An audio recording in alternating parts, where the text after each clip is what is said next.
get you and be your guide. Baby, I'm so in love with you. I'll do anything you tell me to. Now ain't that love? Ain't that love? Come on now, ain't that love now? Ain't that love, baby, that I feel in my heart for you? Oh, that I feel in my heart for you. Oh, that I feel in my heart.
So if you want to have fun in this man's land, let Lincoln and Jackson start shaking hands. On a greenback dollar bill,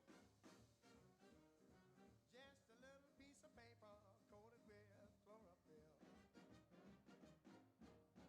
I didn't know what I was getting into, but I popped Lincoln and Jackson too. I didn't mind seeing them fade out of sight. I just knew I'd have some fun last night. Whenever you're in town and looking for a thrill, if Lincoln can't get it, Jackson sure will. On a greenback dollar bill, just a little piece of paper coated with chlorophyll.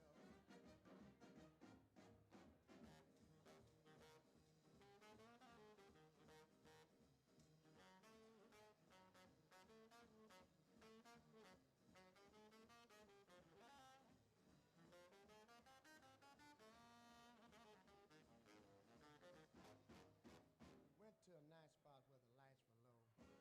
Dined and danced and I was ready to go. I got out of my seat and when Flora rose, she said, "Hold it, Daddy, while I powder my nose." I sat back down with a smiling face while she went down to the powder place with my greenback dollar bill, just a little piece of paper coated with chlorophyll. The music stopped and the lights came on. I looked around and saw I was all alone. I didn't know how long Flo had been gone, but a nose powder sure didn't take that long. I left the place with tears in my eyes as I waved Lincoln and Jackson last goodbye. On a greenback dollar bill, just a little.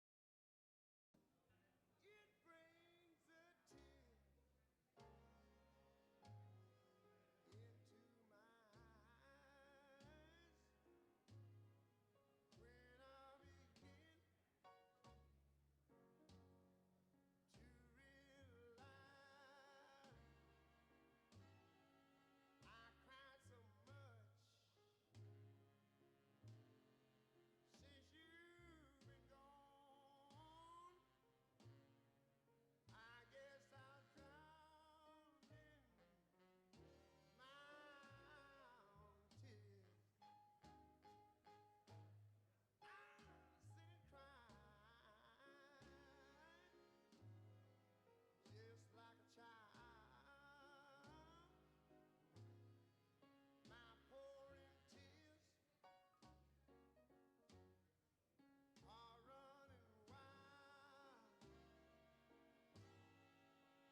So, little old Greenwood, DC me is known at Princeton University as the boy who raps and sings and dances all at the same time. I take this because as a black boy at a predominantly white institution, there are far worse things that I have been called. But what I don't tell people is that this is my shell, that I often have to bend my bones into Broadway just to feel like I'm not backstage in my own body. And that when I'm singing and I'm rapping and I'm dancing, I'm nobody's minority. I'm nobody's 7% affirmative action, diversity quota, token black friend. I'm just my body.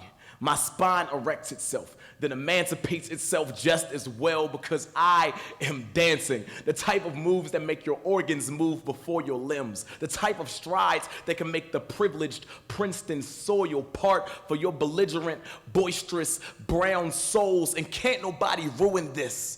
Can't nobody police this. I make my body into a closed fist, something that can't hold the world, but damn sure can threaten it. As I walk into class, I never mute the ciphers I start. Sweat jogs down my face, my breath brags about existing, and my chest beatboxes a song that makes the corners of my lips stretch into a smile, but makes my classmates curl into disgust and discomfort. So we go to war. My respiration against your convenience, my lungs against your leisure, your still against my dancing. You know, the most beautiful thing about dancing is that when your set is over, when your body has stopped moving, you have breath to catch.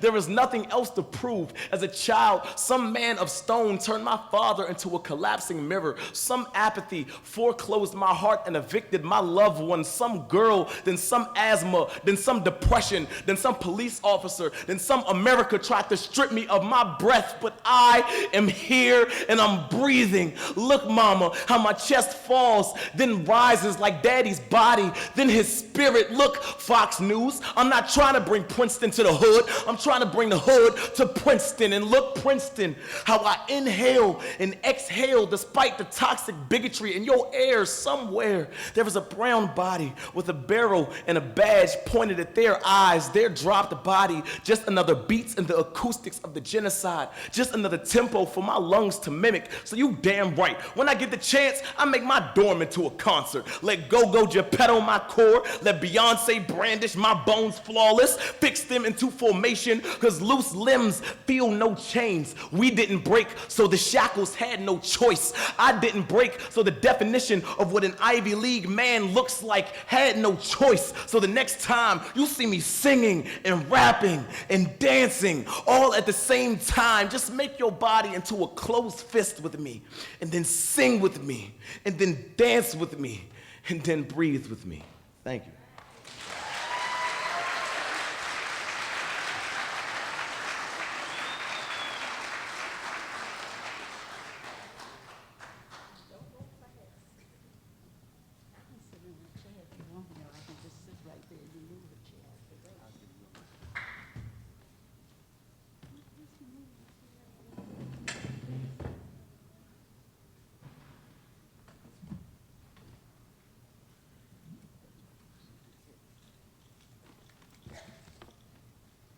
All right, one more time for Malachi.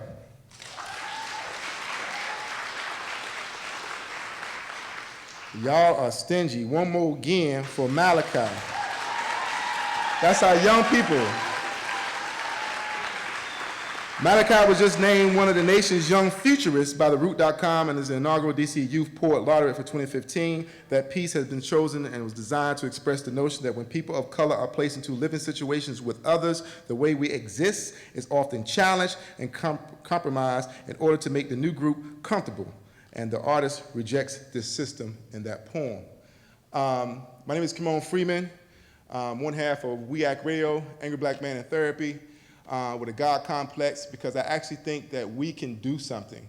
I think that despite the haves and the have-nots and big bank take little bank and the weight of history, we need to understand that resistance is not futile, and that we are not designated the permanent underclass, and there's plenty of things that we can do to improve our plight. However, the mistake we have made is expecting someone to do it for us. That has been this mistake. And you will see with the absence of city representation here tonight that they have basically confirmed that we must do it ourselves. No one is coming to save us. Having said that, I think it's imperative that I first thank the people who helped make this event happen. I want to thank Black Swan Academy. It's okay if y'all want to applause when people who did some work. I would like to thank the Black Millennials for Flint. Something's in the water. I would like to thank Anacostia River Realty.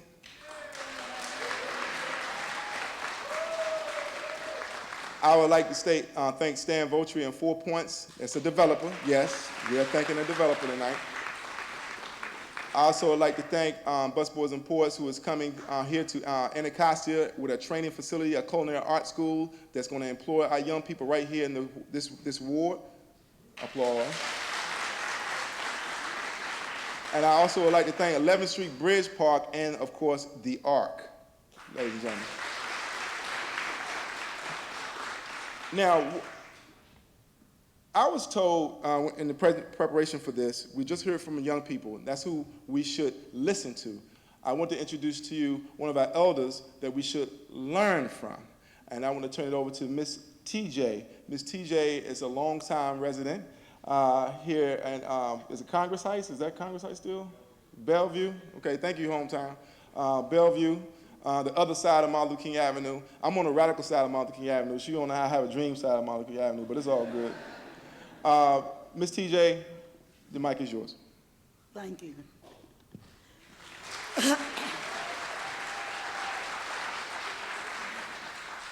Thank you.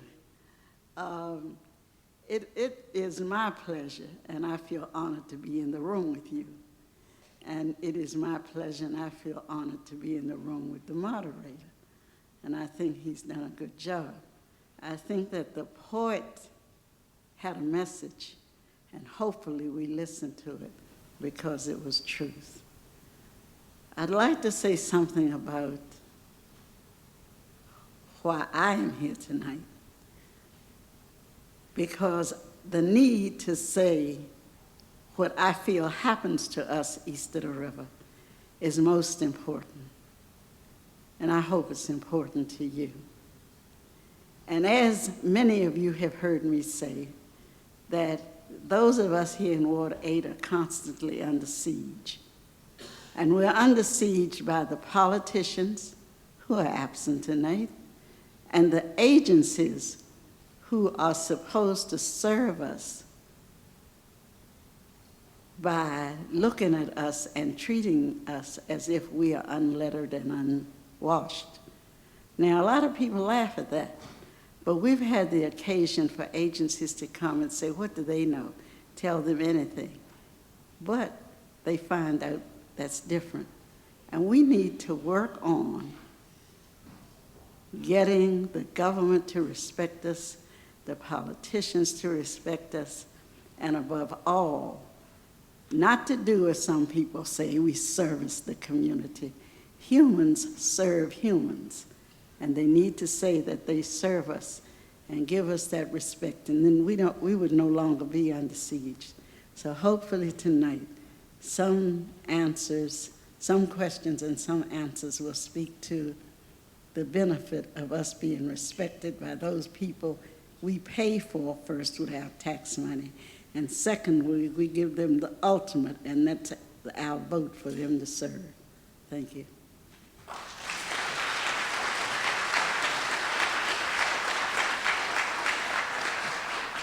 Ms. TJ, I hope it's okay. I don't want you to roll out just yet. We're going to have a statement, and then I want to get your feedback on that statement. Okay. We had last-minute cancellations for the event today. For the Ward 7 panel, we didn't hear from Yvette Alexander at all during the entire time. Pretty much she's been councilwoman, but we did hear from Vincent Gray, since he's like the new challenger, which is an oxymoron. But he canceled just yesterday, last night, citing scheduling conflict, which ironically was the same statement verbatim from LaRuby May, so maybe they're hanging out together, I don't know. But he was kind enough, to his credit, to submit a statement to be read on stage here tonight that confirms his commitment to preventing displacement and gentrification east of the river. And reading that statement is someone whose father I consider a hero. His father was Ambrose Lane Sr. Please put your hands together for Ambrose Lane Sr., even if you did not know who he was. But here tonight is his son, Ambrose Lane Jr., if I'm saying it correctly. He's going to read the statement that former Mayor Gray has prepared, and we'll start with a feedback from Ms. TJ, and then we'll bring up the candidates who are here tonight. Ambrose Lane Jr.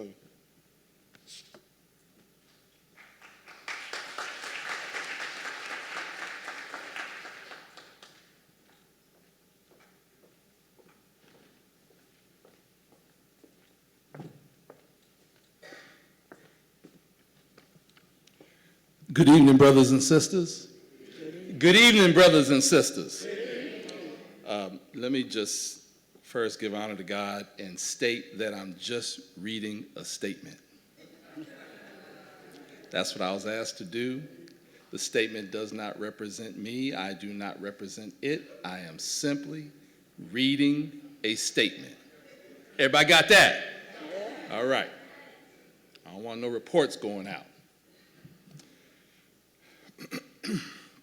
Our city is vibrant and growing, but too many residents are still living without jobs, the security of a stable home, or the certainty of a warm meal. Far too little of the district's economic development is reaching the people with the greatest needs.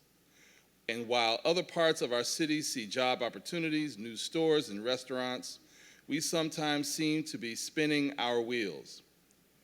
It is time to double down on our efforts and refuse to accept anything less than success. We have a lot of work to do, and we are the people to do it. My schedule did not permit me to be here this evening. I am meeting with the labor union SEIU 1199, and following that, I have a long-standing campaign event to attend. You know the work I have done and my commitment to uplifting district residents and our neighbors who face great challenges. I applaud everyone in this room for being engaged in local issues. We are the people who will bring about change. We are the people who commit our lives to a greater good. I hope to have your support, but most importantly, I stand with you when we agree and even when we disagree because of your dedication to our communities and to one another. Vincent Gray.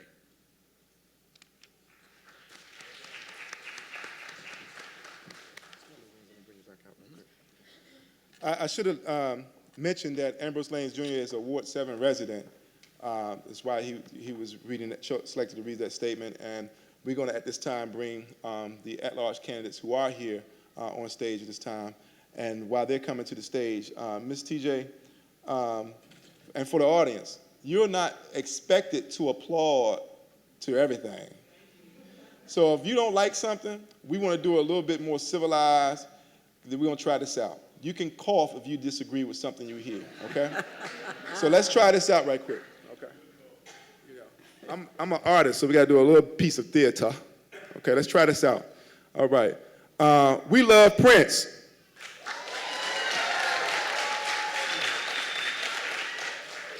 We love Hillary. I think y'all got it. I think y'all got it.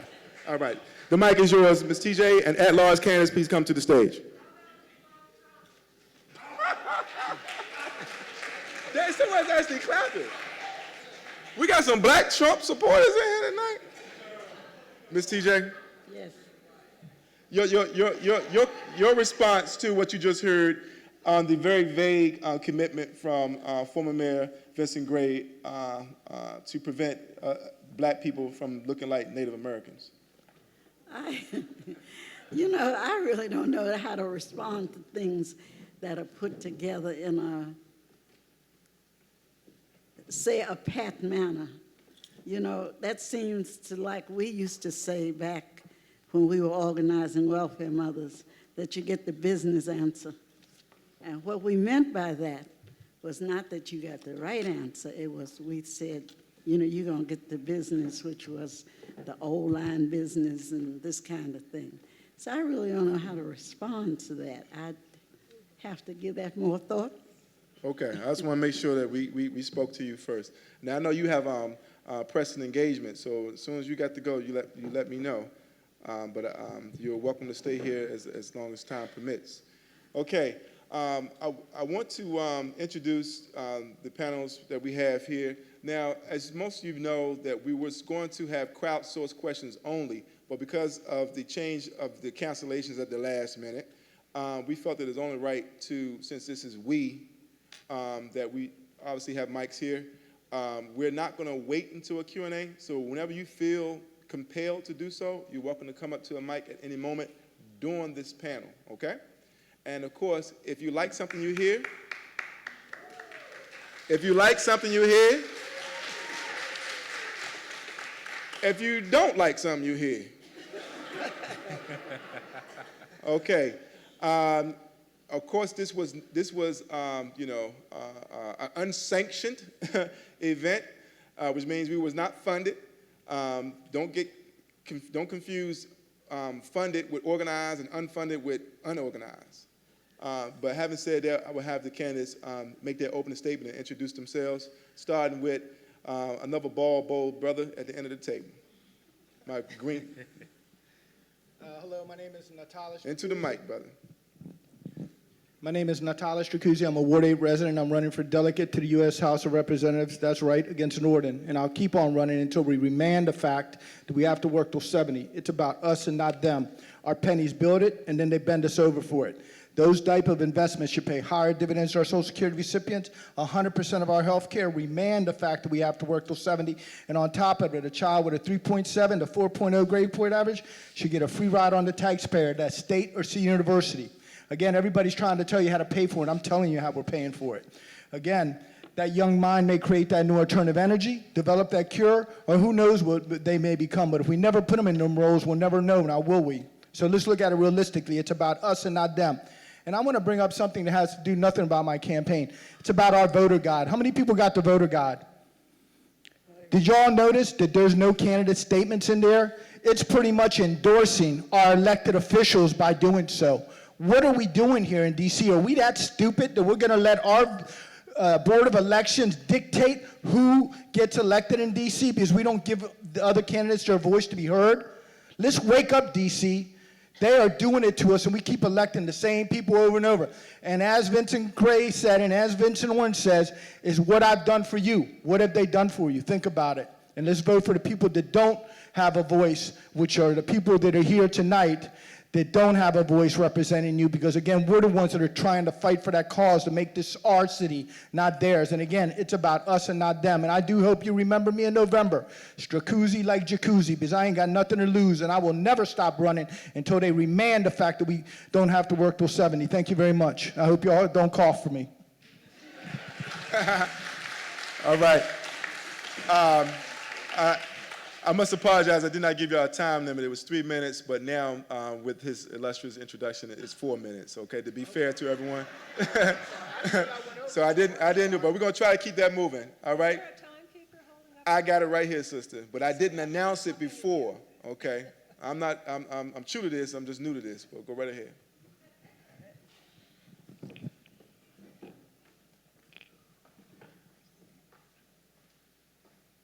Hi, folks. I'm glad to be here. I'm sorry I didn't see almost any of you a few days ago over at the Covenant Baptist Church, which was a Ward 8 event. I was very sad there was only a dozen people there. But I'm glad to see a much bigger crowd here, because unless we all get out and we all pay attention and we all fight to keep our rights, we're not going to have them. One of the most disturbing things that has happened in the last 2 months is that our mayor has suddenly decided that statehood is an important thing. And since I am a member of the Statehood Green Party, which is the party I'm running at large with, I thought that was great until I saw that what they have done is take the 1982 Constitution, which people spent 2 years working on, and decided that when we have statehood, we should have 40 delegates, which is comparable to the other small states. Now our mayor wants to cut it back to the regular 13, and it's not that hard to buy 7 votes to get what you want. And you all know how the big developers have been cutting down places out of DC General into subsidized, prepaid, big developer housing in 7 wards. But do we even know who's got the big money going for DC General? What's going to happen there? Are we paying attention? Are you paying attention? We have got to pay attention, because otherwise we're going to lose everything. Ever since they did National Harbor, you people have been under the gun. The developers want your land here because it's convenient to National Harbor. Are you coughing at me or at National Harbor? Okay. Yeah, I was hoping you weren't clapping for Trump when I said what I said before. So I am here. I've lived in DC for over 50 years. I was on the Mall when Martin Luther King had his dream.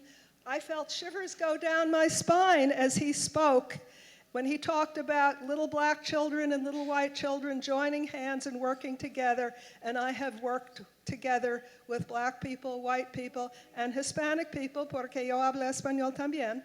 And I will continue to do what I can while there is still life in my body.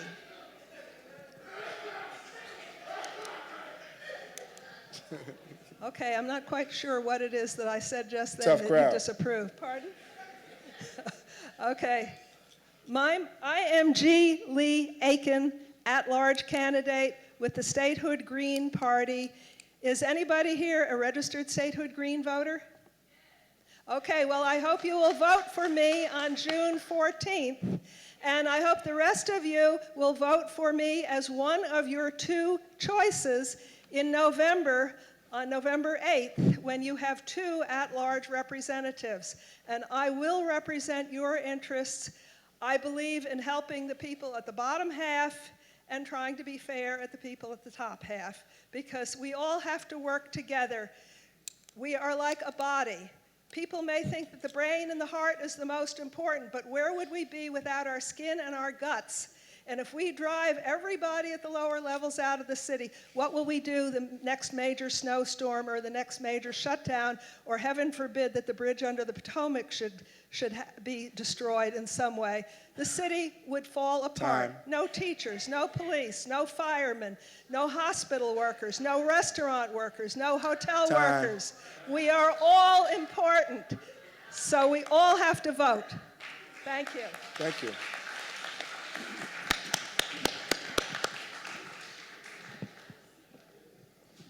Good evening. I'm Robert White. I'm a candidate for DC Council at Large, and I'm asking for your vote and for your support. I am running because there are 2 DCs, and my family's story tells the tale of these 2 cities. My father, Robert Sr., struggled in this city. As a single father, after my mother passed from breast cancer when I was 8, he worried about me and my education.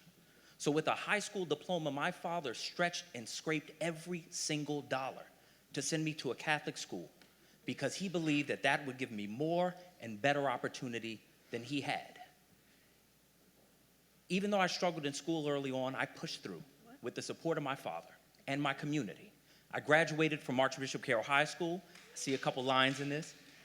From St. Mary's College of Maryland, and from American University Law School. Now, after law school, where I met my incredible wife, we could have gone, she is incredible.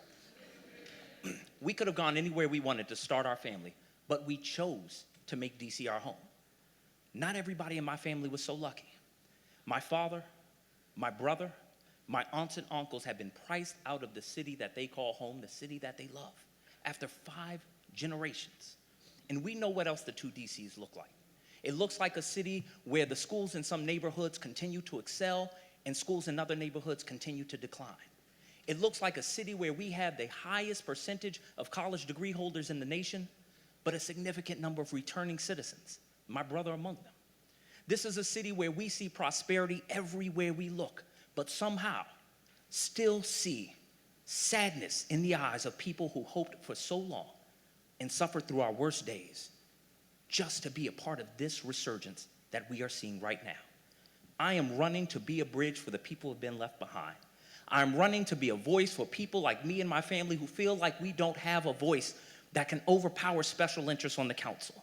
I'm running because we need someone who is going to stand firm and put an end to pay-to-play politics. I am running because I see that Vincent Orange has been on the council for 12 years, and me and my family are not 12 years better. I'm running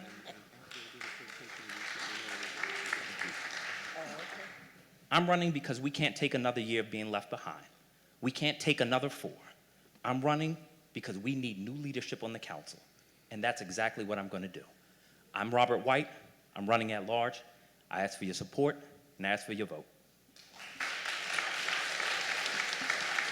Very timely. I just want to acknowledge that we do not condone or support Catholic school education. We do support safe sex, and we also are weary of the allegations of impropriety by some of our Catholic priests. Moving on. Oh, that's where we are. That's where we are. It's called the truth. Okay. Don't worry, it's only 22% of them. Only 22% of them. Good to David go? Garber. Good evening. Thank you all so much for coming. My name is David Garber. I am running for DC Council at large as a Democrat, and voting started early today, and the official election day is June 14th. So would love to see as many of you all out at the polls, and I would love to get your support after you've heard what I have to say. So I grew up in the Washington, D.C. area. I moved to the district proper about 9 years ago, and I moved to the Anacostia neighborhood, which is why I'm representing with a t-shirt tonight, because I got this t-shirt when I was living in the historic Anacostia neighborhood in Ward 8 about 9 years ago, and I bought it at a local business that was on Good Hope Road that's since been replaced by a cell phone store. And we can talk about that later, but this evening tonight is about economic development and how we support the people who are here now and how we do a better job of drawing folks to this part of the city in a way that allows folks here to still be here and to thrive. A little bit more about me. I lived in the Anacostia neighborhood for a few years. That's where I first got politically involved. I was involved with the Historic Anacostia Block Association, and I ran a website about the Anacostia neighborhood and started going to all the local ANC meetings and the zoning meetings, and people were talking about the streetcar coming here and development projects coming here and the waterfront at Poplar Point getting redeveloped and soccer potentially coming to this side of the river, and that neighborhoods that hadn't seen a lot of investment in the past were finally going to see something happen. And that was something that I got really excited about as somebody who honestly was new to the neighborhood. But it wasn't long until I realized that my neighbors around me who had lived in the neighborhood for a long time had been promised these things year after year after year, and politician after politician, and nothing had happened. And so here I was, this optimistic guy, and it unfortunately didn't take me too long to get a little bit of skepticism about what everybody was saying, because we had these folks in office who had been in office for a long time and never really felt like they were fighting for communities east of the river. So I ended up moving to the Navy Yard neighborhood. I ran for advisory neighborhood commissioner there and served as an ANC commissioner on the waterfront for 2 terms. And in that neighborhood, I had the opportunity to work on a lot of different types of issues that frankly are relevant citywide. Things like trying to build and preserve affordable housing, and working with the former Capra-Carrollsburg residents as they move back into newer facilities there, either into senior housing buildings or the mixed income townhomes that were built. Working to open a new elementary school, a public elementary school. Working on bringing transportation diversity and infrastructure to a neighborhood that really hadn't seen a whole lot of investment over a lot of years. And trying to make it a neighborhood where we were really supportive of small businesses when they wanted to open there, and we were working with the development community to make sure that we were building a neighborhood that was going to be lasting and sustainable and an option for a diverse set of folks for a long number of years. And I think if we can do a better job across DC of making sure that our neighborhoods are safe, that people feel comfortable walking to and from their homes, if we have neighborhoods across the city where we can send our kids to school at the public elementary, middle, and high schools comfortably, and if we have a city where people feel like they can stay in their neighborhoods and their homes, then we will have done a good job, and we still have a long way to go.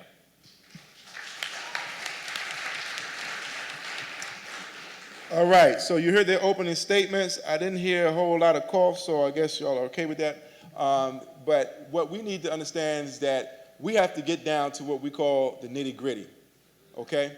And the fact of the matter is that for far too long, we have had a paternal relationship with the government. And let me hip y'all to something. Whenever you hear them say city, they're talking about business and money. When they say community, they talking about you, okay? When they say city, they talking about business. When they talk about community, they talking about you, all right? We got to understand the coded language, and we got to decode this language. And one of the things that will help us decode the language is looking outside the city, looking beyond the presentations, going behind the curtain of the Wizard of Oz, and finding out what's really going on. This is my new Bible. In fact, this is higher than the Bible. This is my Black Power Blueprint by Amos Wilson right here in my hand. All right? White folks, don't be upset about say Black Power, because black people have been saying white power for a long time. Every time we say happy 4th of July, we say white power. Every time we say happy Memorial Day, that said white power. Every time we say Merry Christmas, we say white power. So let me test and see how real our white people can. The white people say black power? Black power. Just checking. I'm not white. Just checking. Just checking. Because, you know, these folks will tell you that, Black Lives Matter, all lives matter. Let me tell y'all something about that. That's another pimp game.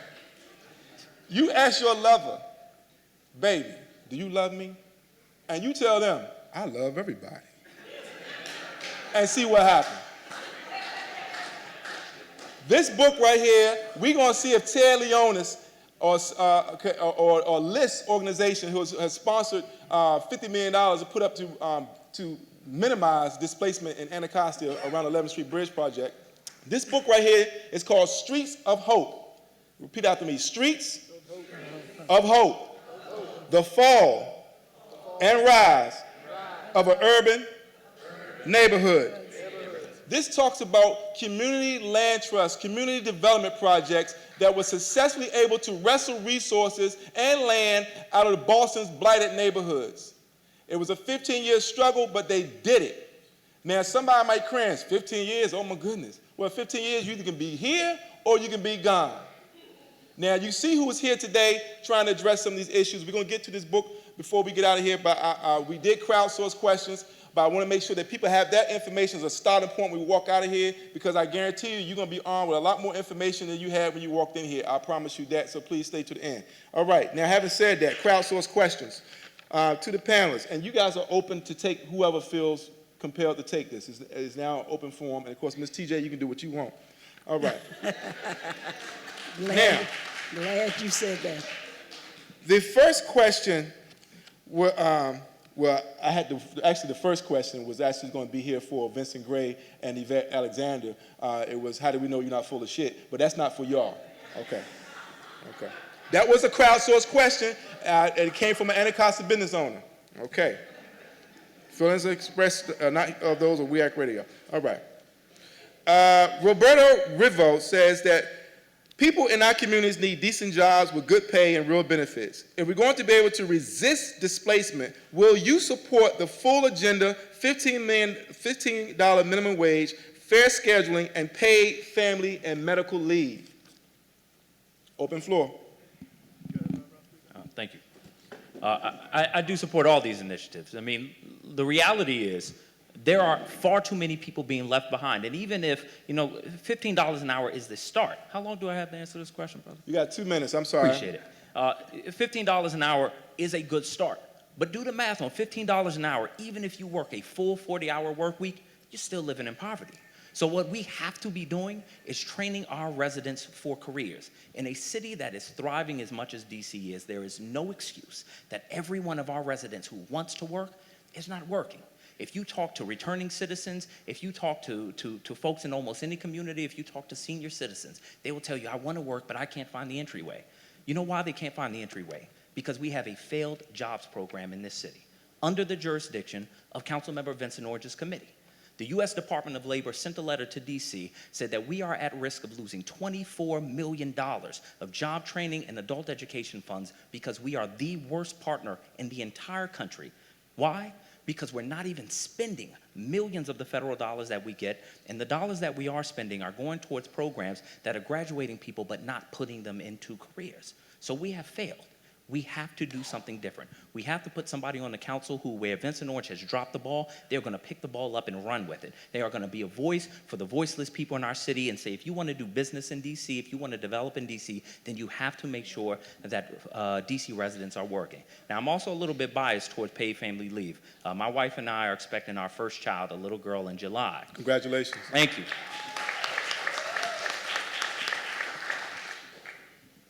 Cannot tell you how little backbone I have left. This little girl's gonna be spoiled. You have 30 seconds left. But the reality is, more than enough time. But the reality is, my wife is an attorney for the federal government. She has no paid family leave, but because she has sick leave, she can take that. Now, what about the thousands of families in this city that cannot pay their rent, that cannot pay their bills, that cannot feed their kids if they take a day off work? What happens to them? And is it fair in a city that is thriving that people will fall behind, that will lose their house and go hungry just because they have a kid or have to take care of an ailing family? Actually, this is the main reason I'm running. Oh, that was one response to one one response, question. I thought- One response for one question. For the sake of time, we'll get to as many questions as possible. So you got to hit the button early. I did, I just left. All right. This is from Donna Grimes. Candidates should elaborate on their plans to remedy unemployment and underemployment in Ward 7 and 8. Offering generic, nebulous job training programs that don't yield real jobs for residents is an anemic and ineffective response. It's simply rhetoric. Address your concrete plans and timelines.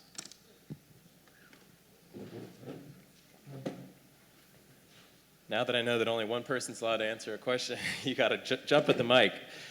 So again, my name is David Garber, and I appreciate this question because employment and unemployment and underemployment is a major issue across the district, but specifically in communities here in Ward 7 and 8. And one experience that I have in my background is that I spent about 2.5 years working as a substitute teacher in DC public schools. And I got to work in about 40 different schools across the district, from every single ward in the district to every age level and feeder pattern and ability level and discipline level. And I saw a lot of the disparity that still exists in communities across the district. And in some communities with more resources, they're able to plug in money and funding and resources into school programming and into activities that kids in other parts of the city just don't have the opportunity for. And so we have to do a better job of bringing opportunity to communities across the district. Specifically talking about employment, one of the best ways that we can train up our young people for the jobs that do exist here in the district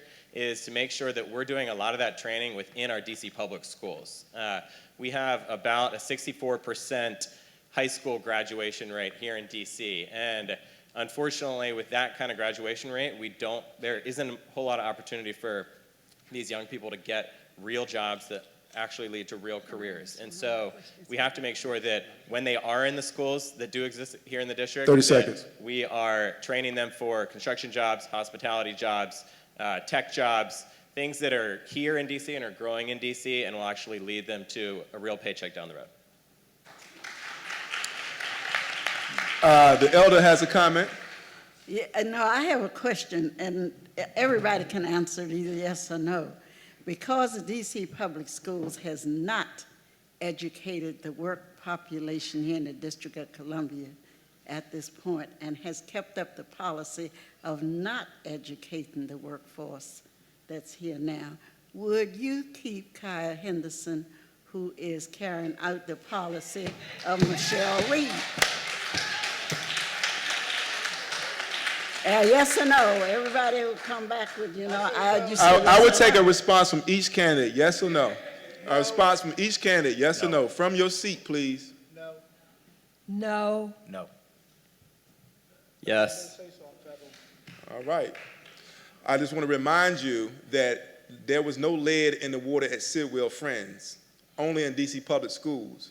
And it has been linked to violence in the Huffington Post article that came out about 2 or 3 weeks ago, and also attributed to our murder rates. And hold on a second, Ms. TJ, I apologize for interrupting. Please forgive me. I just want to say this before I forget, because I smoke a lot of legal weed, that you go back and look at the historical context of fire water that was put into the Native Americans' hands and the effects it had on those people, and smallpox infected blankets. So that when we say we're concerned in conspiracy theories, either you believe everything you see on TV or you believe in the possibility of some conspiracy theories. Go ahead, Ms. TJ.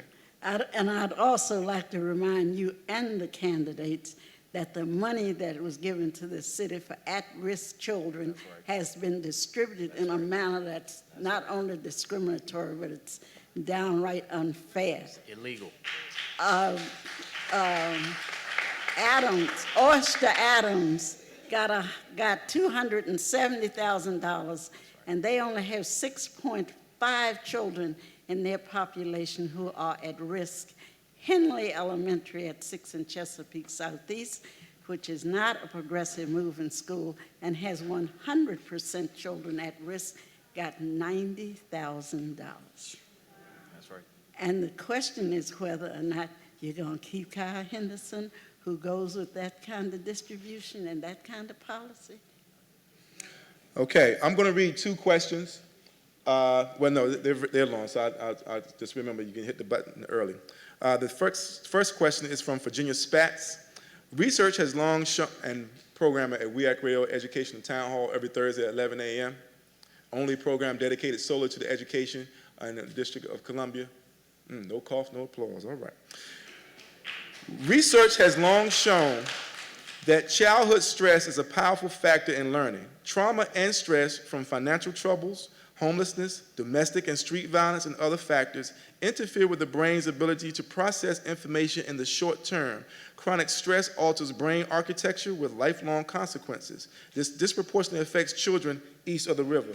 Most of the children in our nation's capital reside East of the river. But research also shows that trauma-sensitive school environments can help students recover and thrive. For years now, citizens have testified to the City Council on this topic, while the Council has continued to pass budgets more concerned about annual testing than true needs of students in this area. If you are currently on the Council or strive to be on the Council, what have you done or will do to promote trauma-sensitive schools and other needs of students east of the river? We hear from, drop the mic and make sure it's broke. Is this working? Okay. You got 2 minutes. Yes. This is a subject which is very close to me, and I'm going to confess to some things that are not very happy. I had a husband who fought in the Korean War. He had PTSD. I didn't realize that he had PTSD because when I was married 50 years ago, nobody had heard of it. But it showed up as we began to have children. We had 2 boys. His drinking became worse. He never missed a day of work. So it was hard to realize, and I had to learn about alcoholism. I had to learn about PTSD. Eventually I decided I had PTSD and I got some good treatment for it. And eventually I ended up seeing people who had similar problems, and I saw and worked with people for about 10 years who had serious problems of upbringing in their own homes with substance abuse, with physical abuse, with sexual abuse. And for the Council to ignore this, and worse, when they have funds that they could actually spend to let it be wasted, this is absolutely outrageous. And when I am on the Council, I am going to look for volunteers or maybe 1 day a week staff-paid people. You can have as many people as you want for the $400,000 that they give you for staff. And keep track of grant money and make sure we're not giving it back. 30 seconds.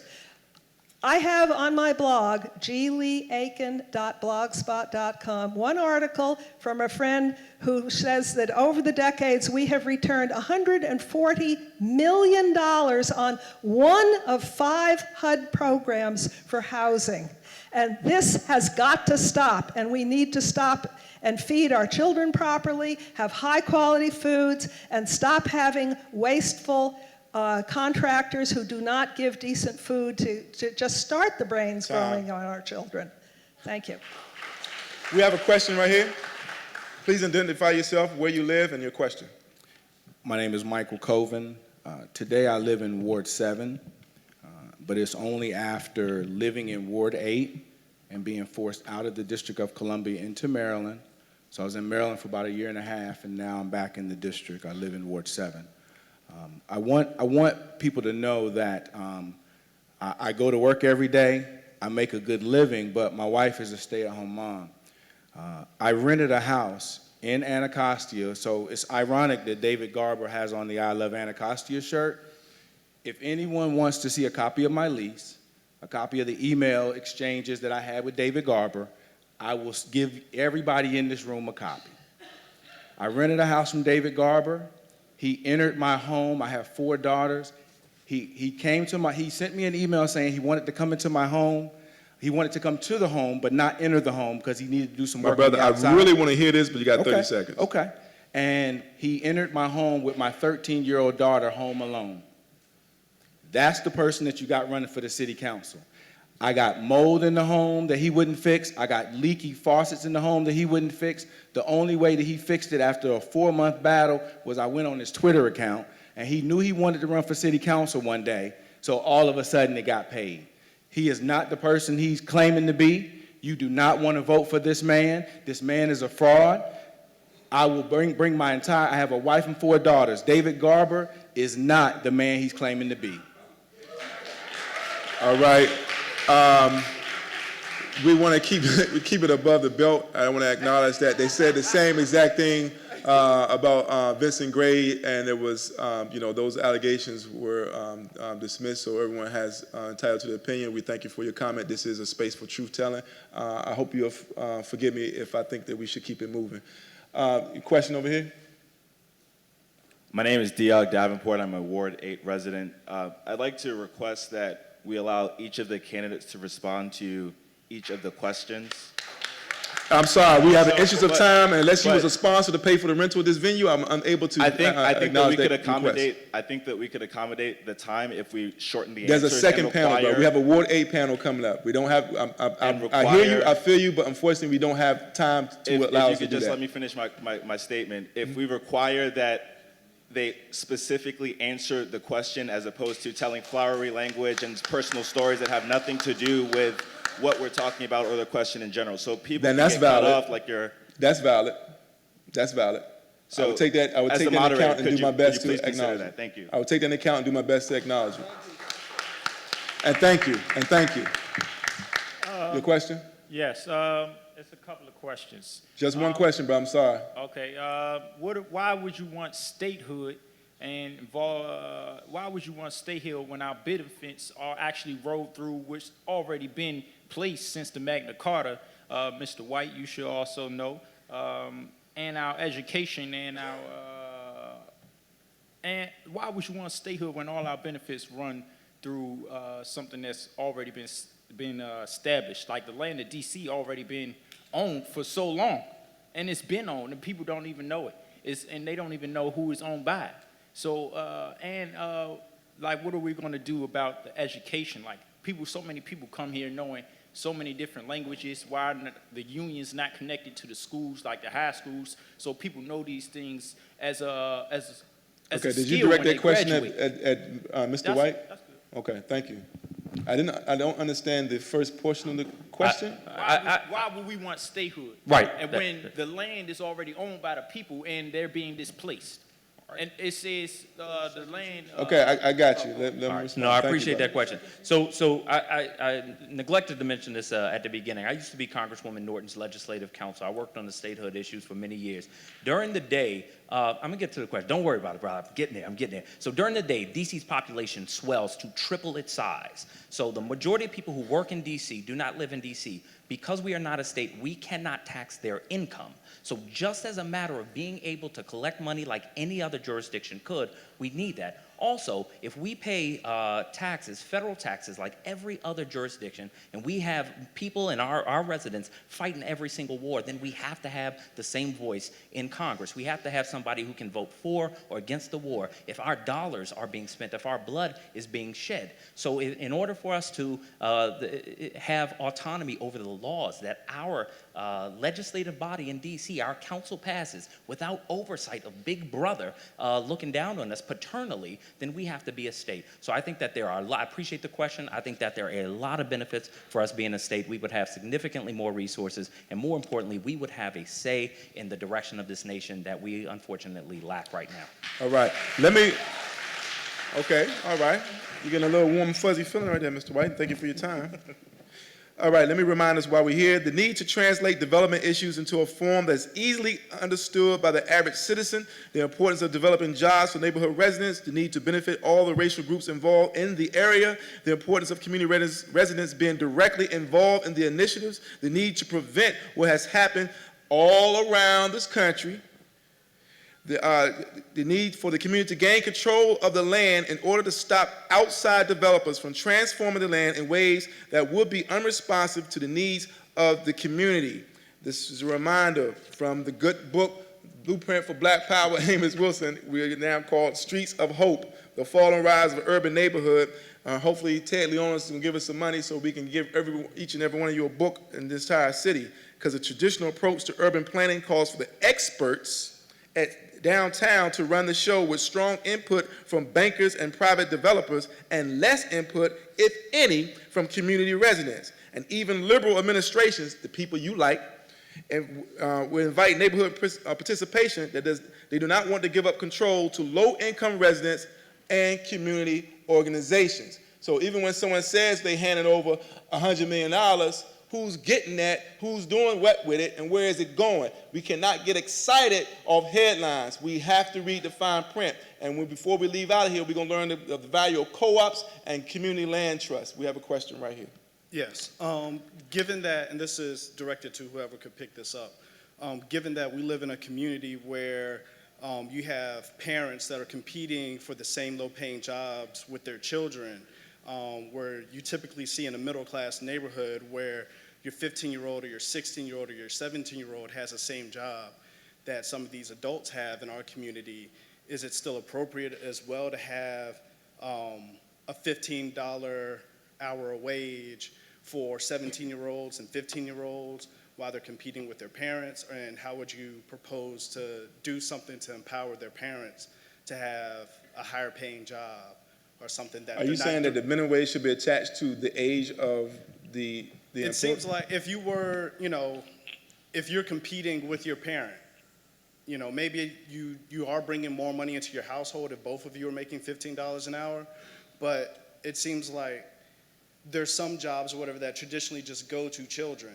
And it seems like it's a problem here because you could be competing with your mother for, a job at McDonald's. I got it. Anyone would take that question? I'll take it based on the federal issues. And when we look at the $15 an hour, that's a Band-Aid fix. If some people look back in the 70s, 60s, 50s and such, the olders don't know, in those days, one person could support a household. Why was that? Because they ran on a system called a headline inflation rate for the CPI. And what that did, it took all your commodities into play, and that's how they based inflation. Now, we need to revert back to that, but because every area in the United States is different based on what it costs to live. And when you look at this model that we have now, a core value of 2%, it just says 2% our inflation goes up a year.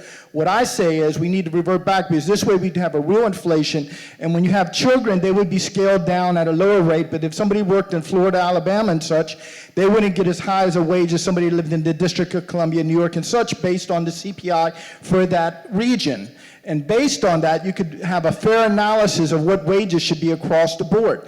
Because again, the way that we're doing it, they did it this way, was to take away the Social Security recipients' wage increase.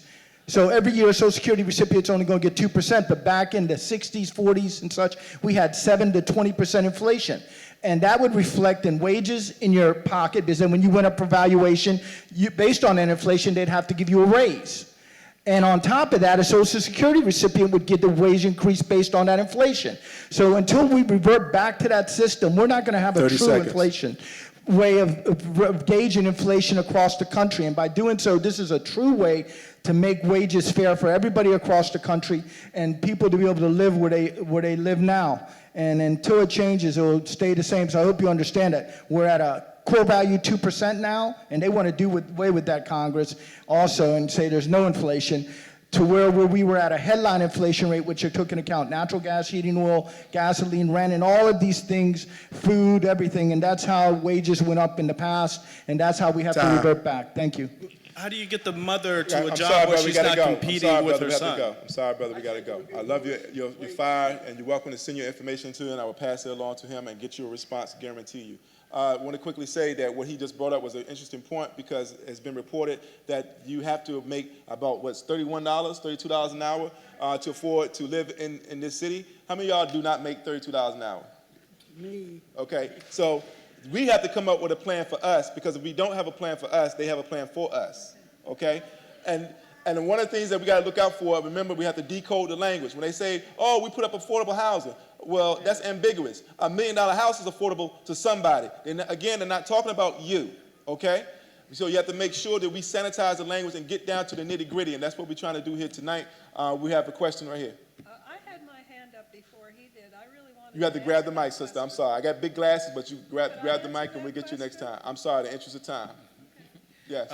My name is Netfer Freeman. I'm with the organization Pan-African Community Action that's working for community-based power in the D.C., Maryland, Virginia area. And WPFW. And WPFW. Thank you. Needs your support. Yeah, thank you. My question is, the practice of gentrification or the practice of displacement that goes along with gentrification often uses against the residents the police in various ways. So explain your familiarity with those ways and how you plan to address this. Also, what is your position on residents of a ward-based resident having direct democratic community control over police, all aspects of police management? Grab the mic. We at Grail motto is do something. Everybody say do something. Do something. If y'all leave here and you're not willing I'm to sorry. do that, I'm afraid I'm being too polite. polite people don't change history. We need you to change history. Right. Back when I first moved into D.C. and the crime rate was very high, I was on the old 13th Precinct Police Advisory Council. And we had a lot of worries then. And I must say I was really shocked to see that from 2014 to 2015, the murder rate went from 100 to 154. And this we really have to pay attention to. This is a very bad sign. And the problem is that the people at the top don't realize that they're setting themselves up for a powerful fall if they do not pay attention to the rest of us at the bottom. And I really did want to answer the previous question, and that is because I believe that we're paying too much attention to minimum wage and no attention to maximum wage when the 200 top executives are earning $20 million. And in D.C., we have millionaires too. 30 and seconds. they're only paying 8% taxes. Places like California, the top earners pay 13% taxes. If we were to tax the very top at rates that are considered reasonable in other areas or high that are popular, you know, we would have more money to pay for all of these things. We could pay the minimum wage to everybody, and there would be more money available for other things as well, like education. Time. Okay. All right. She brings out a very good point, and I'm sorry that absentee Yvette Alexander is not here to face the music, along with her mentor, Vincent Gray, who was kind enough, again, to submit an ambiguous statement.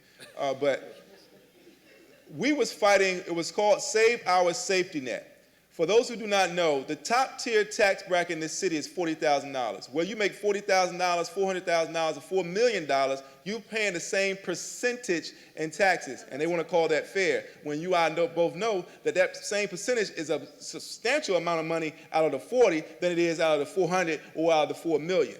And whenever the city has a shortfall, what is the first thing they cut? The social services that affect who? The poorest people. So what we proposed to do was a progressive income tax. So why don't we raise the income tax bracket on the top earners? And Vincent Gray, council chair at the time, said from the chamber that if he did that, we would lose our bond rating and that our bondholders would lose their minds. And Yvette Alexander, who was supporting us at that time, being as though she was the council member of the poorest ward in the city, she switched her vote after Vincent Gray walked over, whispered in her ear. And I wanted to have the opportunity to ask what was said and why you represent the poorest people in the city, but was supporting cutting benefits that affect only the poorest people in the city. So you'll let them hear you say that you're penalizing the rich, but they're penalizing you already. So I want to make sure that we understand this. We're trying to decode the language. In other words, follow the money. Yep. That's it. Follow the money. Okay. Coming right quick, we have one of our organizations that's been very supportive in our work. We will make sure she get an opportunity to speak, so she has to go. This is Sarah Scruggs from MANA. How y'all doing? So I work for MANA, which is a nonprofit affordable housing developer, educator, and property manager. We mostly build affordable homes. We've done about 300 in Wards 7 and 8 since we began about 3 decades ago. But one thing I wanted to address to the slate of candidates tonight is an issue that we've been working on with community organizations, mostly from Wards 7 and 8, regarding addressing the growing racial wealth gap. When you look at wealth, both for Latinos and African Americans, and you compare that to their white counterparts, whites are making 18 or 20 times more in total wealth compared to Latinos and blacks. And that's an issue that we really care about and that a lot of other people do as well. So one initiative that we've been working on is equitable banking, because access to safe savings accounts, access to safe credit so that people can purchase homes or start a small business is so important, and it's a key part to making sure that people can actually address and build some wealth, especially people who have been shut out of the system for a really long time. So I just want to share some statistics and then ask a specific question. So the latest data that we were able to pull with a national organization that we work with called the National Community Reinvestment Coalition, when we looked at DC, in 2014, African Americans were 49.4% of DC's households, but received only 11.9% of the home loans in the city. African Americans, Hispanics, and low and moderate income borrowers were denied over 2 times more than their white and middle and upper income peers. And in low and moderate income and minority communities, they have much fewer bank branches. So just a few statistics about specific areas that we polled. For example, Ward 6, the number of home loans per 1,000 resident was 43.3. And in Ward 8, the number of home loans per 1,000 resident was 6.9. When you look at the branches that exist in each ward, you have, we'll just go to the same again, Ward 6, 25, and then in Ward 8 you have 6. So this is an issue as far as access, and then also an issue as far as being able to thrive. So specific question to the panel, how will you harness opportunities with banks through relationships that the city has with banks, both small and large, to ensure that underserved DC residents and neighborhoods have access to the financial and credit services they need to thrive? In the interest of time, answer this from your seat, and I will take everyone's response to honor that young man's point, but we must answer it directly. You can stand, but please from your seat. I'll just stay here. So that's a great question, and we have to do a better job of making sure that people in communities, especially in Ward 7 and 8, east of the river, have access to capital. Excuse me, can you allow me to at least answer it? Thanks. One of the greatest issues that we've had historically is cutting folks who are less resourced out of communities as they grow. And so we need to make sure we're doing a better job of letting seniors age in place in their homes so that as communities improve, which we want them to do, people who are here now have the ability to stay. We have to make sure that the banking situation improves. I would be supportive of any improvements there. I know that I've heard a lot of those statistics before, and it's frankly disturbing. So I would absolutely be supportive of doing everything we can to make sure people have a chance to stay in communities as they develop and grow. Thank you for the question. We really have to look strongly at the creation of more community banks that are really going to be more focused, thank you, on giving home loans to people in communities of color. You know, the statistics that you gave, discrimination in banking and lending is no secret, and so what we have to ask ourselves is why are local governments, even if the federal government refuses to act, why are local governments not acting? If you want to do business in our city and you have an obvious history of discrimination, and we can point it out by looking at the percentage of people getting loans, white people versus people of color, and deduce that there is a problem, then we have to hold them accountable and say firmly, if you want to do business in D.C., if you want to benefit from D.C. taxpayer money, then you're going to have to make sure that you lend equitably and fairly. Thank you. The DC Statehood Green Party has been working for a number of years to try to have a DC bank, particularly business-oriented, and we're still working on that. Other people in the party are doing that. If we do not have control of our own banks, and if we don't make more use of credit unions, we will have less power. But even more important is the schools are not teaching economic literacy.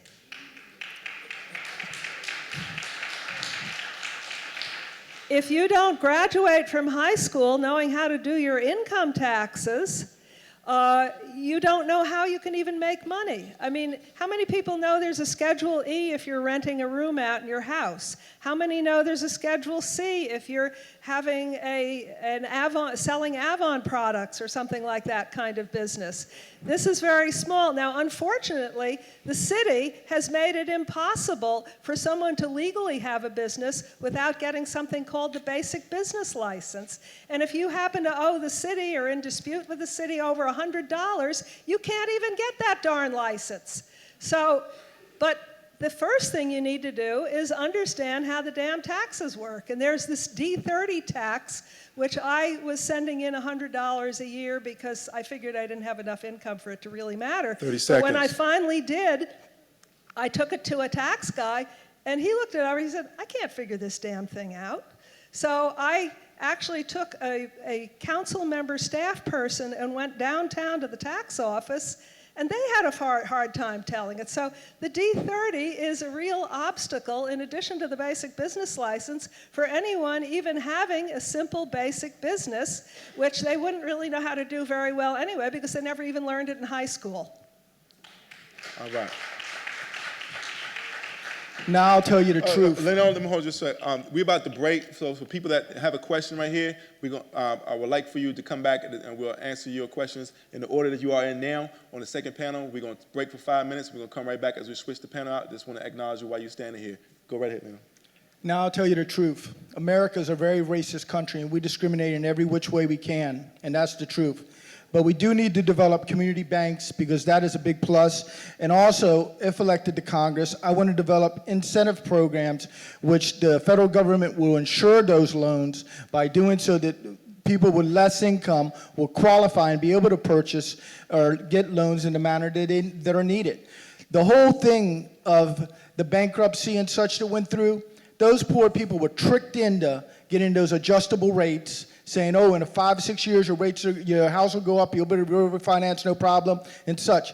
Banks have always had those loans, and they need to outlaw them. Why? Because out of those loans, 5 to 8% go belly up, and the rest of the people were able to refinance and keep those homes and go at a fixed adjustable rate, at a fixed rate instead of adjustable rate. So when you look at it realistically, our whole problem in this country is the adjustable rate. And let's look at people that are living right now on second mortgages on their homes. Those are adjustable rates. If we don't start thinking about this seriously, we're going to see a new wave of bankruptcies when the interest rates start going up. We have to be realistic in this country on how things are run and why they're run the way they are. It's to take your assets if you cannot keep them. So we have to look at how can we control the banks for doing this. And one of the ways I feel by doing it is by pushing for legislation on Capitol Hill to do away with the adjustable rate. And we do away with the adjustable rate, we'll be able to shore up this country and the financial mess we're in now.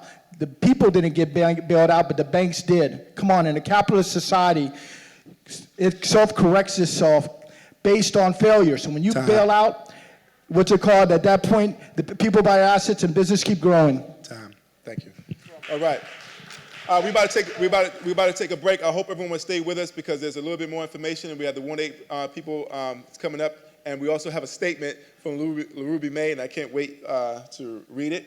And, but it would behoove me if I didn't impress upon you that at this point in junction in time, that we should have everything out on the table, meaning we need to break our paradigm, okay? We're in the midst of a political revolution. You've seen Trump obliterate the establishment politics in the Republican Party. You've seen Bernie Sanders obliterate establishment politics in the Democratic Party. And then Hillary Clinton reinvent herself as the big white hat and the logical conclusion that we should all go flock to. And instead of her being drugged, kicking and screaming to the left to appease the progressives and the leftists of Bernie Sanders, she's actually here with the Republicans. So that's two wings of the same bird. So having said that, black people, poor people, we've been given in D.C. our love and support blindly to the Democratic Party, and I think we should open our eyes to all our alternatives, and that's why we have independent candidates on this stage. And then so that, I wanted to close out with, as we go to break, a short intermission, get a drink, get some food, come back. We will be coming back immediately. You'll see the lights blink. Miss Dr. Margaret Flowers, Green Party candidate for Senator of Maryland, in case you get kicked out and displaced from D.C. Dr. Flowers. Thank you. Come on, thank you so much for giving me this opportunity to just speak with you for a few minutes. My partner Kevin Zeese and I have a radio show we've had on We Act Radio from the beginning called Clearing the Fog, where we cover the resistance movements that are going on around the country and around the world, as well as positive alternatives that people are building. And I've been involved in activism and around a broad range of issues for a long time. So I'm running for office not because I really want to be a pediatrician, but I spent too much time from the outside trying to change things and just seeing the lack of competence on the inside. I feel like there really need to be people in there who are willing to fight and not accept what's on the table, but actually set the agenda of what's on the table and then fight to make it happen. So I won't go into the various issues, but I want to say that I'm from Baltimore, and we suffer the same disease that you have here in Washington, D.C. Next year will be 50 years of Democratic rule at the municipal level, and our Democratic City Council and Mayor are very closely tied in with the big business developers in our city, and we're fighting the same kinds of forces that you're seeing here, and the inequality is incredible, and the disinvestment in communities and the over-policing. We invented arrest without probable cause under Martin O'Malley as our mayor, so really serious problems that we're facing, but there's a really exciting thing that's happening as well, and that is that the Green Party in Maryland and in Baltimore is really blooming, I guess to say.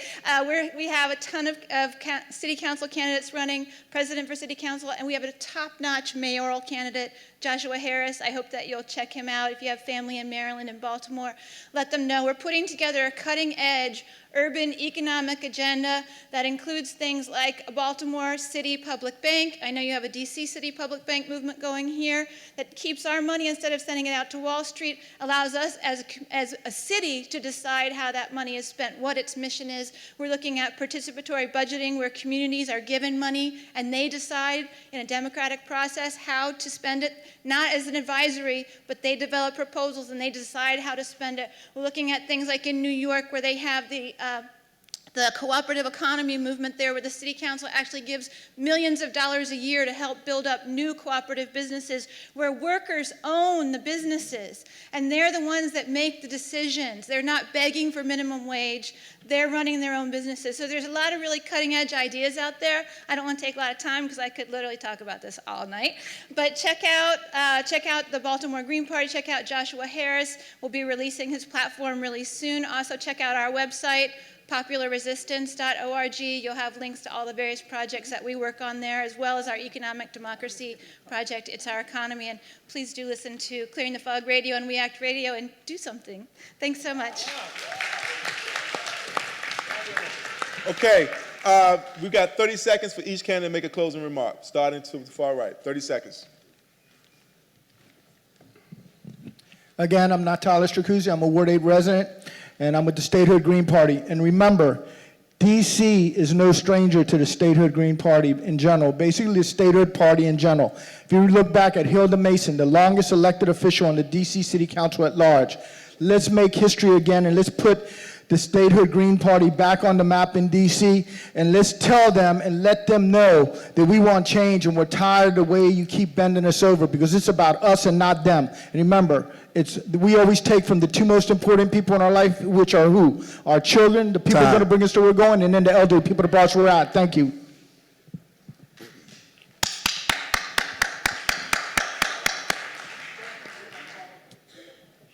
I'm G. Lee Aiken. I've lived in the city over 50 years. I've had children here. I've owned a home here. I've owned a car here. I know all the different kinds of problems that you can get from those kind of things. I will work for you. I am not bought. I will never be bought. And I will always be working for the benefit of all of us. And I would want to hear from you once I'm in office. I would want to meet regularly with people to hear what your problems are. And I would want volunteers and one-a-day paid staff people to help with all our problems. I'm Robert White, candidate for DC Council at Large, and again, I'm asking for your vote. I spent my career working on behalf of residents as legislative counsel to Congresswoman Norton, most recently working with Attorney General Carl Racine to build the Office of Community Outreach, and in my neighborhood, creating and still serving as president of my local civic association. I have a career that shows dedication to the city that I love, but I'm running against an incumbent who is either blind or indifferent to the people falling behind in this city, to people like my family. I refuse to let them fall further behind, so I jumped off the sidelines. I galvanized support of the people that I believed were likely and viable to run for this office, and I asked them to support me in this effort so our city would not be left once again with the status quo. I'm asking tonight for your support and for your vote. I'm Robert White. Thank you. The incumbent is Vincent Orange, the only candidate running who did not respond to any of our inquiries, and doesn't like parents parking their car in front of his house when they pick up their kids from school. Yikes. My name is David Garber. Thank you all again for coming. The whole entire reason that I got involved in local politics here in DC was because I was living east of the river, and I felt like we didn't have people on council who were really fighting for neighborhoods in Ward 7 and Ward 8. And I got involved. I got involved with my neighborhood. I helped promote the neighborhood. I have worked in storefront improvement with the Department of Housing and Community Development. We need folks who have been on the ground in these neighborhoods who really want to make a change at the council level and who have experience doing that at the commissioner level. That's the level of experience that I have and that I will bring to this office. I would love to represent you in Wards 7 and 8 as your at-large council member. David Garber, I'm the only candidate who's not running as part of a political establishment. #1 on the ballot. Thank you so much. All right. Ms. TJ, you got 30 seconds. You want to say something? Oh, no. No? I want to save mine for the Ward 8 candidate. You gonna save it for the oomph. Or you want to hear what Lou Rubin May got to say too? All right, TJ, Lord's candidates, we at Quail, do something. We'll be right back in 5 minutes. Thank you.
Tested.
The program is about to resume. Program is about to resume.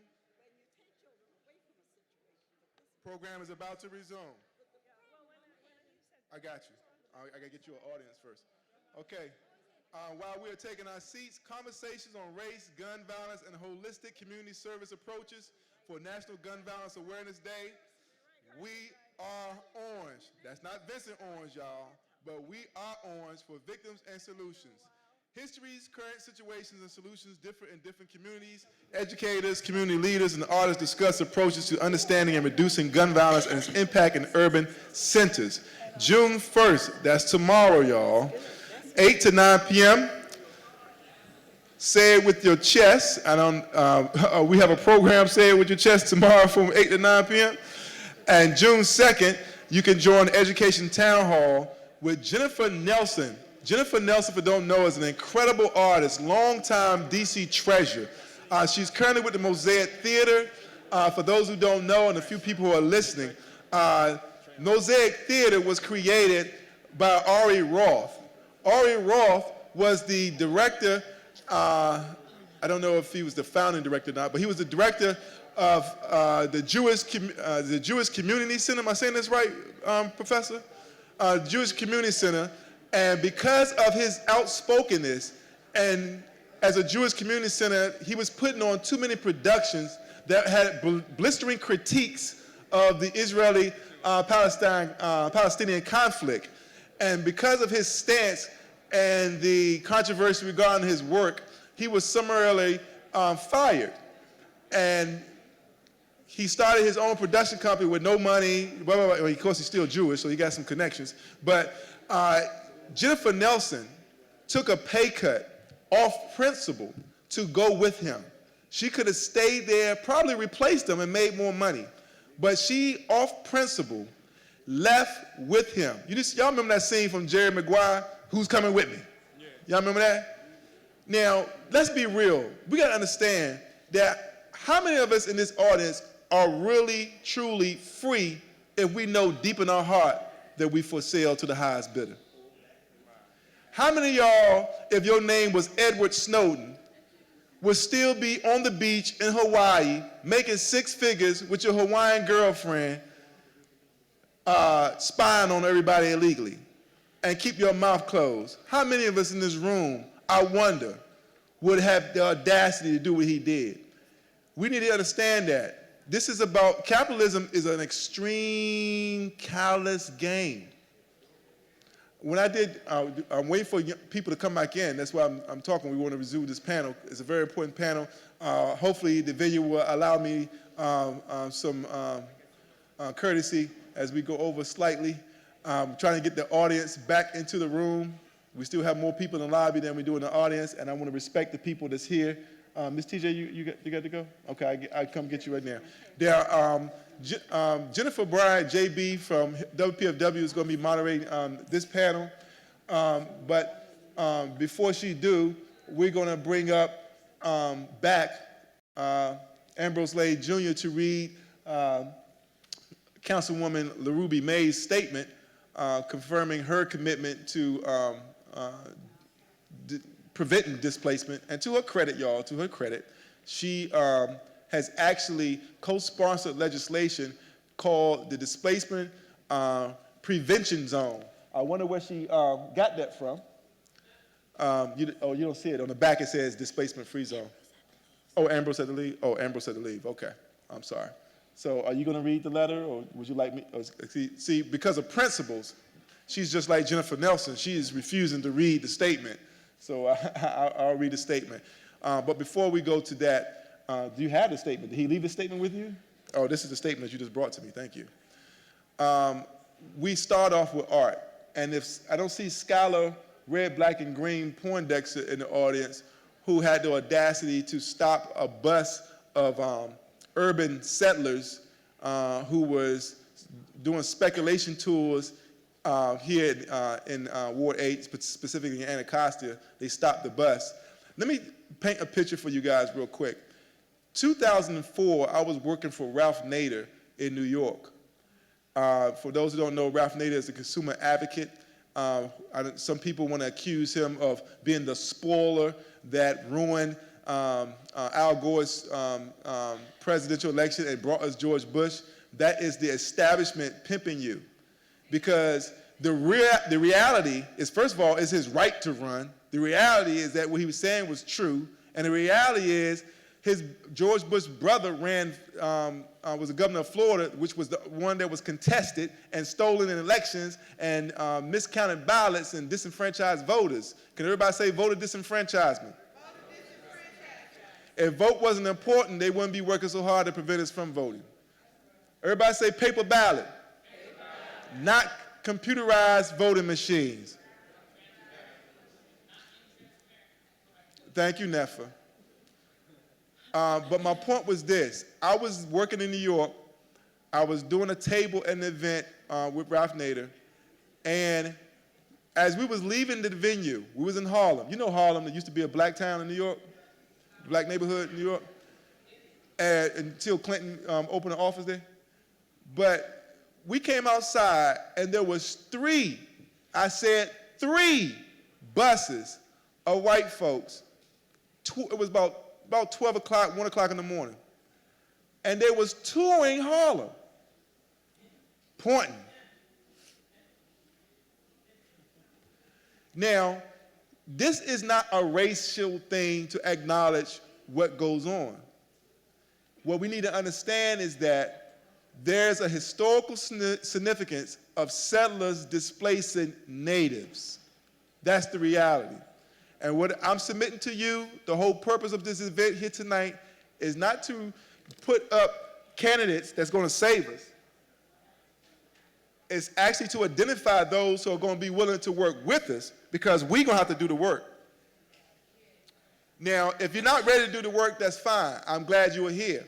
However, you could join and become an ANC commissioner in your next cycle in your neighborhood, mostly unopposed. And that ANC commissioner, did you know they have to sign off on every development project that happens in that area? Their name has to go on that dotted line. We could create our first line of resistance by having the right people as ANC commissioners. But best believe developers have their people in those positions. You best believe that politicians who have ambitions, who are funded by developers, use that as a stepping stone. Why don't we? We could do that right now. So what we want to make sure is that we want to identify those who are willing to do some work, not all of it, just contribute. And you can meet us at WEAC Radio any Wednesday in our newly renovated studios, courtesy of the Great Streets Loaner program.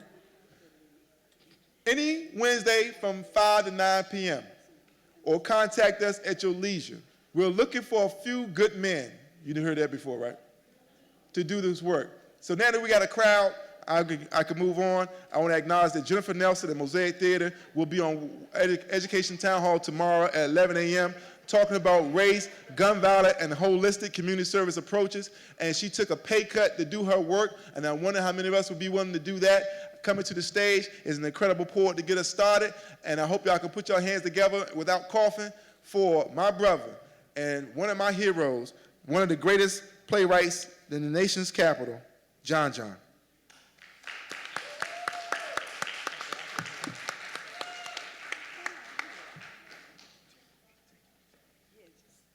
Dear Ward 8 unemployment, poverty is starving me, and I feel like a slave. I don't feel like a man in this economy. But when I look in the mirror, I know I'm a man because blood pumps through these arteries, so pardon me for my aggression. But this is what happens when you suffer from oppression. We still being gentrified. We still being redlined from Green.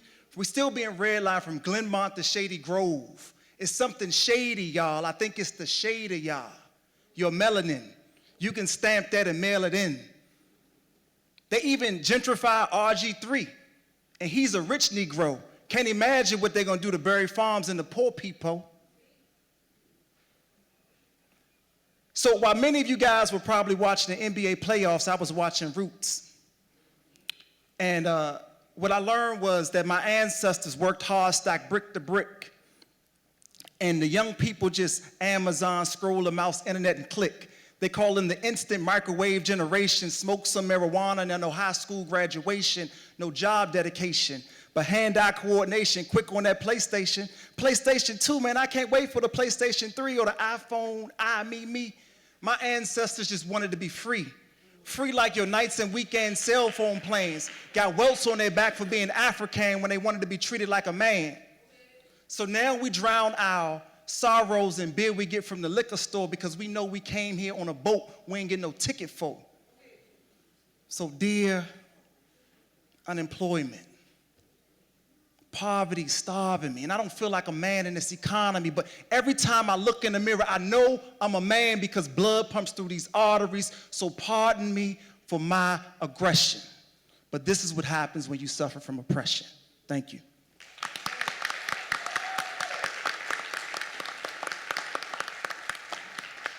Sexual chocolate. All right, everybody repeat after me. Streets of hope. Streets of hope. Streets of hope. Streets of hope. The fall and rise. The fall and rise. Of an urban neighborhood. Of an urban neighborhood. This is our blueprint for Black Power, ladies and gentlemen. I hope to get a sponsor to buy books and give them out like candy. All right.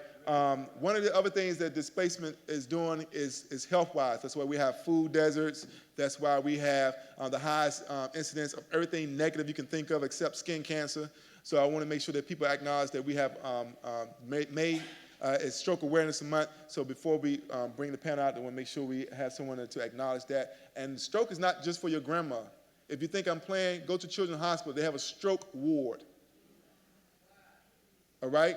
And when Miss Virginia Spatz was talking about hypertension in our children and what have you, that is part of it. It's stress. And who's most stressed out when you're trying to figure out how you're going to put food on the table, how you're going to pay your rent, are you going to be here next week, or are you going to be here next year, where are you going to live? Who's most stressed out? That would be us.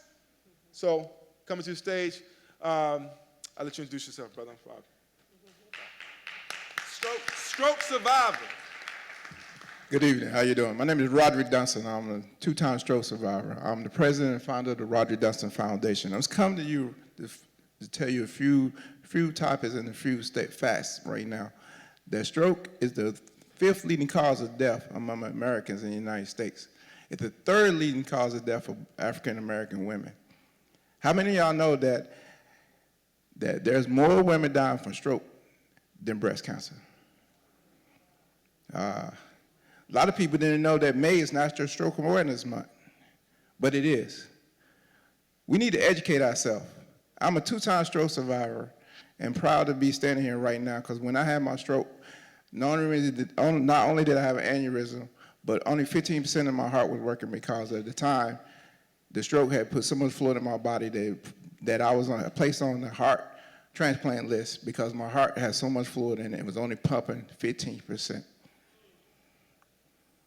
And this was at the age of 36. I'm 44 years old, and knock on wood, plastic, I'm still here right now. One thing we need to make sure we do is educate ourselves. We hear everything about breast cancer, prostate cancer, lupus, but we need to educate ourselves on everything, not just those major things, because we hear it. One of the major things we need to point out is that 80% of strokes are preventative. You know why and know how? It's by educating ourselves, watching what we eat, and take 30 minutes to exercise. If we have kids, go outside, walk around with them. I'm one of the persons that go to the Children's Hospital once a month to visit the stroke victims. I've seen victims from the age of 0, there's infants that have stroke, to 5 to 16. Stroke do not discriminate against age at all. Before y'all leave here today, I have a table here. We also have a forum that's going to be at Thurgood Marshall service in Heritage. Next month, it will be posted. Make sure you get some flyers, get the information, pass it out, and thank you, Ms. Freeman. Okay, we need the only Ward 8 candidates that's in the house to come to the stage and have a seat so we can get this started, and we hopefully can squeeze in enough information for everybody. I do want to apologize for the time that's got away from us. We got a late start here today. We have two young people that have to leave, and I want to start with their questions first for the panel as they have a seat. Two questions from the young people will be the opening questions.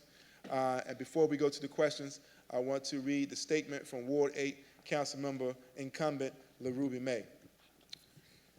She had the courtesy to send a prepared statement. As the Ward 8 council member, oh, remember, if you like it, you do. If you don't like it, okay. All right. Let me clear my throat. As the Ward 8 council member, I'm committed to bringing long overdue equality to Ward 8 residents in the areas of business development, education, health, housing, and workforce development, among others. This multi-pronged approach will allow residents who live in the ward to stay in the ward. Over the past year, I have worked to create home buyers clubs. The clubs spend 18 to 24 months with potential buyers, cleaning up their credit, advising them on employment, providing home buying resources, and teaching them how to care for a space not managed by a landlord. We are a strong community in Ward 8, and we need to allow the people that are here, the people that have been through the more difficult lean times, to be here through the prosperous times.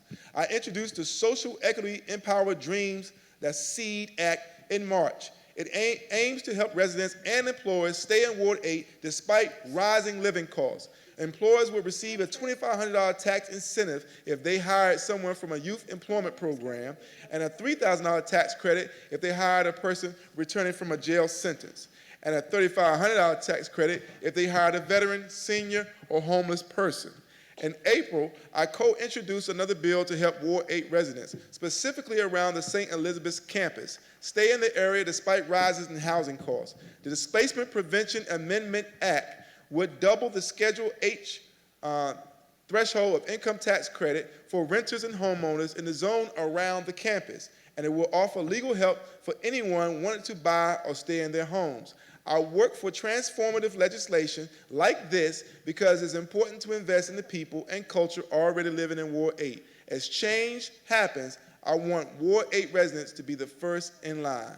So 8 may rise. Councilmember LaRuby May. All right? In the interest of time, I'm going to have the young people ask their question, and then I turn it over to the most capable hands of Jennifer Bryant from WPFW, and she will introduce your panelists. It's been a pleasure. I will come back for a closing statement at the conclusion. I'm so sorry. My name is Sion. I go to Black Swan. I'm from Black Swan Academy. And this week I received a letter from my school stating that multiple water sources were tested to have high levels of lead in them. This was initiated after the government failed to inform school administrators and parents about their children being exposed to lead in other DCPS schools. How will you be proactive in addressing environmental injustices such as what we seen in Flint and now here in DC? And each. Next question for the youth. Unfortunately, got to go. My name is Shania, and I'm here with Black Swan Academy. In DC, our education system has become a pipeline to the prison system. Schools, in particular, those in Ward 7 and 8, tend to use suspensions as a means to correcting behavior versus techniques that address the root of the problem, such as restorative justice and other forms of trauma-informed social and emotional support. What will you have done to address suspensions, unjust disciplinary policies, and ultimately end the school to prison pipeline in DC?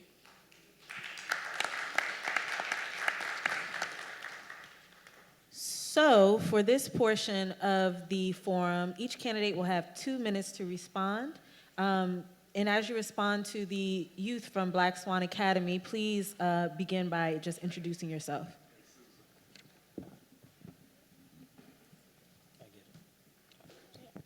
Good evening. Good evening. All right, make sure we're in Ward 8 now. My name is Trayon White. I'm a candidate for the Ward 8 City Council. Born and raised here in Southeast DC. I'm 32 years old. I'm a homeowner right here in Willow Creek. And for the bulk of my life, I've been committed and dedicated to bettering this community that you sit in today. Part of the reason why I'm running, because I was fortunate to get a college education and go to undergrad and grad school and do very well academically. However, a lot of my counterparts didn't make it to see past 21. And so we hear the stories about those who didn't make it. And part of what I told my grandmother, she passed away my freshman year of college, if I make it, if God allowed me to make it, I'll go back and give back. And so I started coaching Little League football, giving back in my community. I started a nonprofit organization, helping inner city kids succeed, dedicating my life to ensuring that not only we coach football, we become life coaches for these young African-American boys and girls in my community. And it took on a life of its own, and I ran for school board and the whole nine. And God has blessed me to become a community leader and community activist in my ward. So when I first been asked to run, I said, I'm not a politician, I'm a community activist. And so I learned that, we need somebody on the inside that's gonna fight for us as well on the outside. So I worked at the Office of the Attorney General in the Culver scene. My mother told me, boy, don't quit that good government job. And I said, Mom, God has never failed me yet. And so I resigned in December to get back on the front line, because I know that Trayon White is the only candidate in Ward 8 that can defeat this machine. And so I need your help, June 14th, to come and vote Trayon White, number 2 on the ballot, but number 1 in your heart. Thank you. So you came in just under the 2-minute mark, but for this first part, let's do 4 minutes. Can you just address the 2 questions that the youth raised around the school-to-prison pipeline and lead in the waters? So for those who don't know, I was one of the key persons that got exposure to the water crisis in D.C. I was at a cookout on a Sunday, and the parents was telling me on Friday that the water was bad in the school. So on Monday, I told them to give me a call. So when they called me, they sent me a picture of the water being brown. If you saw the news reporter, you'll see my Twitter account was the one who exposed it. And so it was going on way before me. It was over 40,000 youth that was exposed to a lot of the poison, lead poison. And we know it just didn't happen in the school, because if it happened in the school, it happened in the neighborhoods closer to school, and the business closer to school. And so that water has been contaminated for a very long time. And I think we need to launch an investigation and do a study on who's been affected, how people been affected in our ward. Because when we talk about issues affecting our school and behavior issues, a lot of it is affected mental health issues affected by lead poison. So I've already been on the front line addressing that already.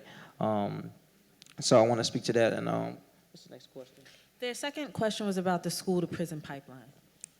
All right. So those who know Trayon White know I've been addressing this from an activism standpoint since day one. The reality is that school has become a teach-to-the-test environment. That if you can't pass a test, they pretty much kick you out, put you on the back burner, and send you on your way. I've been sounding the alarm that we clap about us having a 52% graduation rate. Well, a lot of young people I know in Ward 8 are not passing, are not engaged in schools, not even being given the tools they need to be successful. So part of what we want to do is make school fun again, create career tracks. So we are giving people skills, young people skills, and not just teaching towards the test, but giving wraparound service inside the school. As a school board member, I was very integral in working with organizations like Far Southeast Collaborative, Contemporary Family Services, to make sure we got wraparound services, address the whole need of the child and their families. I started with it in a award called Parent Empowerment Nights to address parents and educate the next generation of youth. And so I'm very stern on make sure we redirect our kids. Time. All right. So Aaron, you have 4 minutes to introduce yourself and address the 2 questions raised around the school-to-prison pipeline and lead in the DCPS. Absolutely. Thank you. There's been a lot of attention paid to who is not here today, and I want to pay some attention to the young ladies that asked the question, and yourselves. Give yourselves a round of applause for sticking around and hanging out tonight. Thank you so very much. It's also really good to be here in the Arc. 6 years ago, I did a number of events here, and I watched this place grow and be a very big part of this community, and I'm happy to be a part of that history. I really want to take my hat off to Edmund and Nova and Kim and all the people that make this place run on a daily basis. And now to politics. So I am Aaron Holmes. I am running to be the Ward 8 City Councilman because I believe you need representation that is going to show up. Our ward has suffered underneath a stereotype that has made our section of the city and our city poor on a whole, and it's time for that to change. There are 70,000 people who live in Ward 8, and not everyone fits underneath a singular narrative. I know that because I watch people just like yourself get up every day, go to every corner of this city, and really do the jobs that make this city run. Ward 8 shows on a daily basis that it has not turned its back on this city, and this city shouldn't turn its back on us. And that is why I'm committed not just to a platform, but real work in the areas of affordable housing, education, and making sure that our neighborhoods are safe. I thank you guys in advance for questions beyond this one, and now I'll jump into that question. So the question around lead is a very serious question. We all know the impact of lead in water, and it is a very serious issue, something that we need to deal with. But we also need to address one thing. DC Water is the second largest and the most forward water treatment plant in the world, like the second largest water treatment in the world and one of the best water treatment plants in the world. The problem is that the pipes that are running to these institutions are old, and we as a government body have not done enough to inspect these pipes to make sure that the lead that is going into, or these pipes that are going into your schools are not contaminating the water that your children is drinking. So as a council member, I will certainly make sure that we are inspecting not just our public institutions, but on a zip code level, that we're going in and checking these pipes to make sure that we are getting people the clean water that our water facility in Ward 8 is putting out. Thank you. Secondary to that, the school to prison pipeline is a very, very serious thing. And I'm going to talk about this at a macro level. At the end of the day, neighborhood schools are a community's greatest resource. And we have to make sure that we are working together. We have public, private, and charter institutions in Ward 8 that deal with Ward 8 children on a daily basis. And we need to bring those guys together to share best practices. They need to talk with our biggest stakeholders, not just the students, but their families, the teachers, and figure out what's working and make sure that that gets around so that every child in Ward 8 has the best chance at getting an education that puts them in place for jobs that are here in Washington, D.C. And as a council member, I will ensure that we are fostering those conversations across all lines, because I don't care how your school is administered or paid for. We are all in the business of educating our children, and it is important that we work together to make sure that they get the education they deserve here in Washington, D.C. Thank you so much for listening.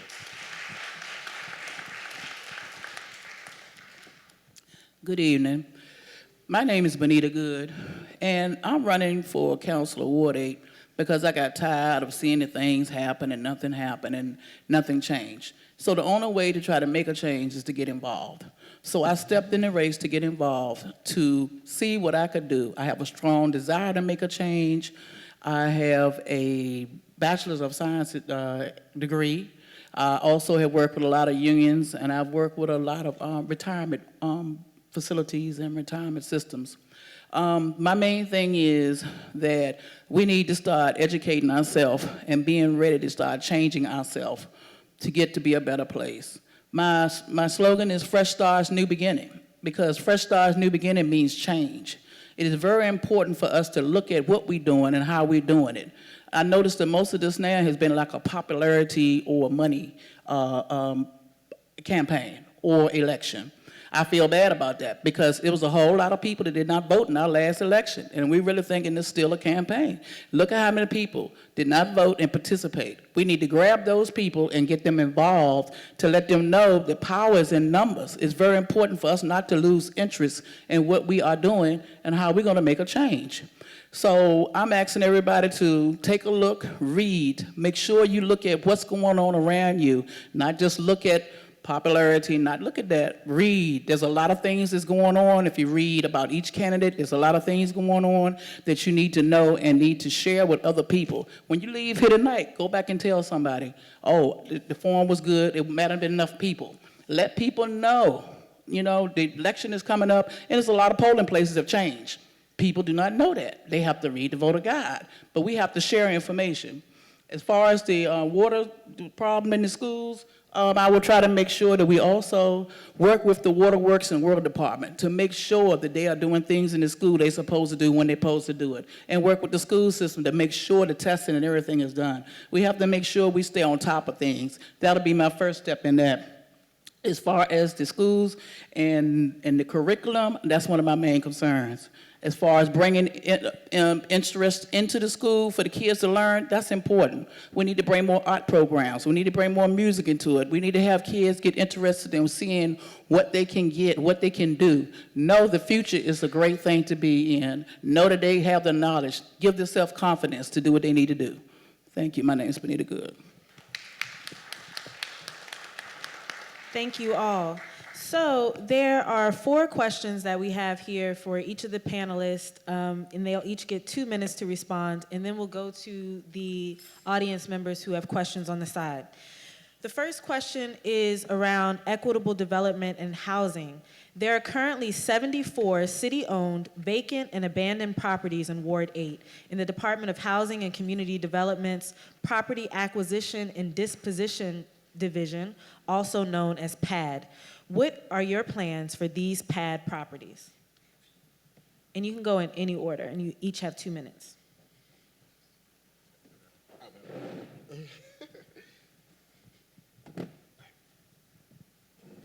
The financial stability of everyday people in Ward 8 is being threatened by the rising cost of property, and we all know that.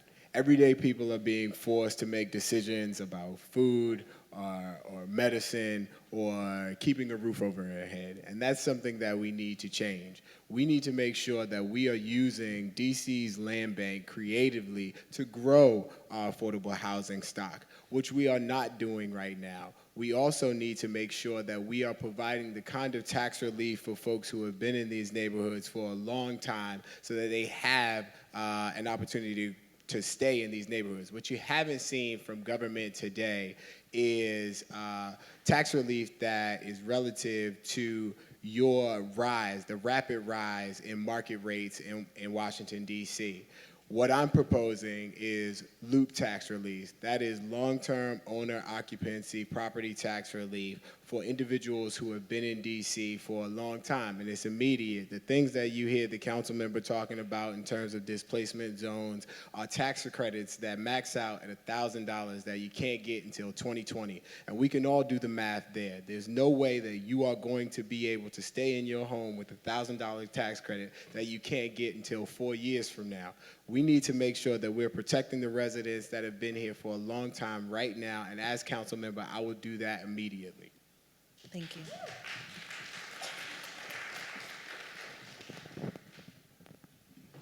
So a little bit of history about me. My great-grandmother was born in Georgetown. The sad reality is not many people from my family, not many people that I know live in Georgetown anymore. And so what I don't want to see is that Southeast become the next Georgetown. And that's, you can clap for that. And so part of what we know is DC has a lot of buildings in this inventory. And we talking about it's a homeless population. No, it's not a homeless problem. It's a priority problem. It's an allocation of resources problem. DC has the resources to get people off the streets and create housing for all. We talk about affordable housing, but affordable housing is a term that's used too loosely. We need to redefine what affordable housing really is in Washington, D.C. And so part of affordable housing touches on AMI, the area median income. The area median income in Washington, D.C. is about $112,000 a year. Most people I know in Ward 7, 8, and all across the city don't make $112,000 a year. So what does that mean? In time, if we can't afford to live here, we get pushed out.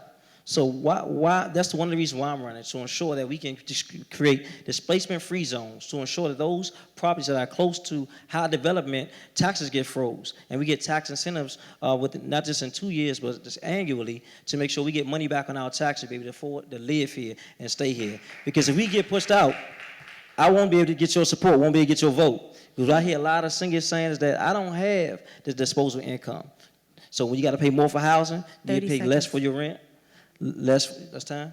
No, I said 30 seconds. 30 seconds, thank you. You got less money for your medicine, less money for your food, and as a result, you just stressed out and depressed trying to figure out how you're going to make it day to day. And I'm a fighter and champion for people, so I'm going to sure not only be able to live here, we able to stay here and grow our families here. Thank you.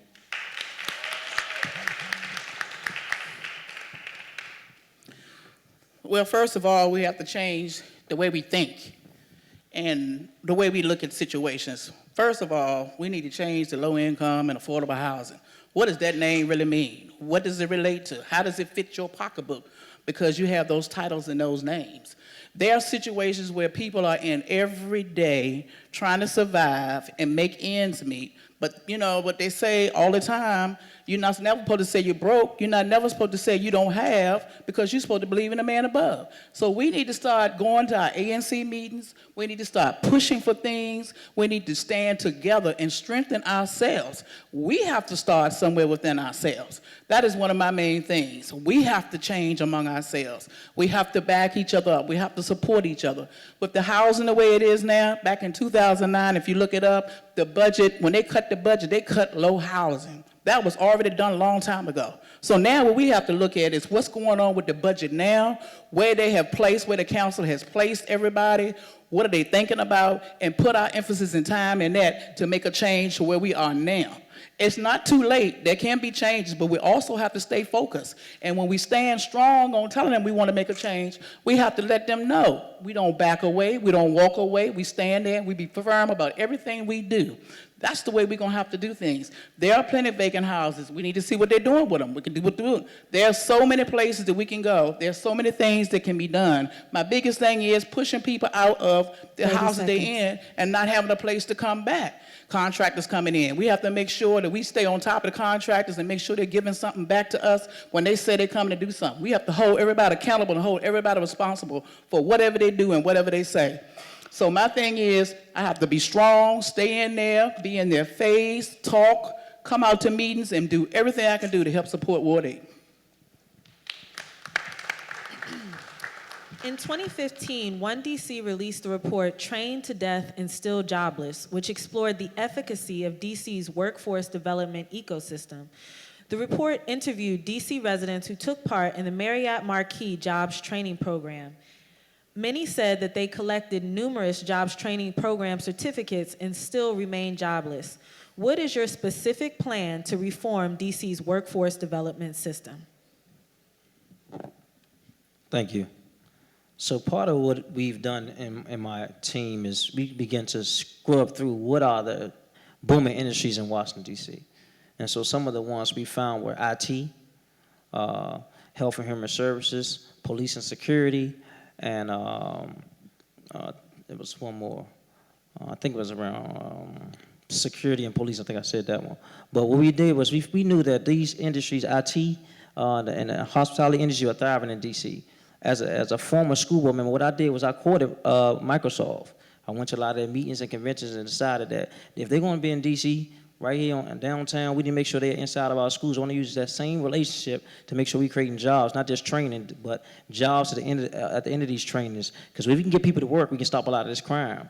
We can keep people in their houses. We don't have to talk about affordable housing because we know that the IT field, coming in the gate, you can make between $40,000 and $60,000 out the gate. And so we have programs in Ward 8 like Raymond Bell's program, other programs that are thriving in the ward. I met with Thomas Penny from the Marriott. We got people from Bread for the City hired at Marriott. And so it's about building relationships and bringing those jobs to Ward 8. And you need someone who can, I'm a business major, who can speak that language and also deliver to get people back to work here in Ward 8. Thank you. Did anyone else want to answer that? Everyone doesn't have to answer every question, but you can if you'd like to. We should answer every question. You should make sure that anyone that you vote for works for that vote. And this is a great question. We need to be importing jobs into Ward 8. You guys deserve good housing, more than one grocery store, restaurants, but we need to distinguish between development and gentrification because they are two totally different things. we need to make sure that we are using our resources, our tax dollars, our properties, and making sure that we're investing in businesses that invest in Ward 8. We need you to bring jobs that we are trained for, and if we are not trained for them, we need you to work with our workforce development partners or provide the kind of training that gives us an opportunity to secure those jobs. And if you're unwilling to do that, then we will not invest in you. That is very important. And I also just want to sort of run back to that last question for just 1 second, because I think I have some more time left. How much time do I have left?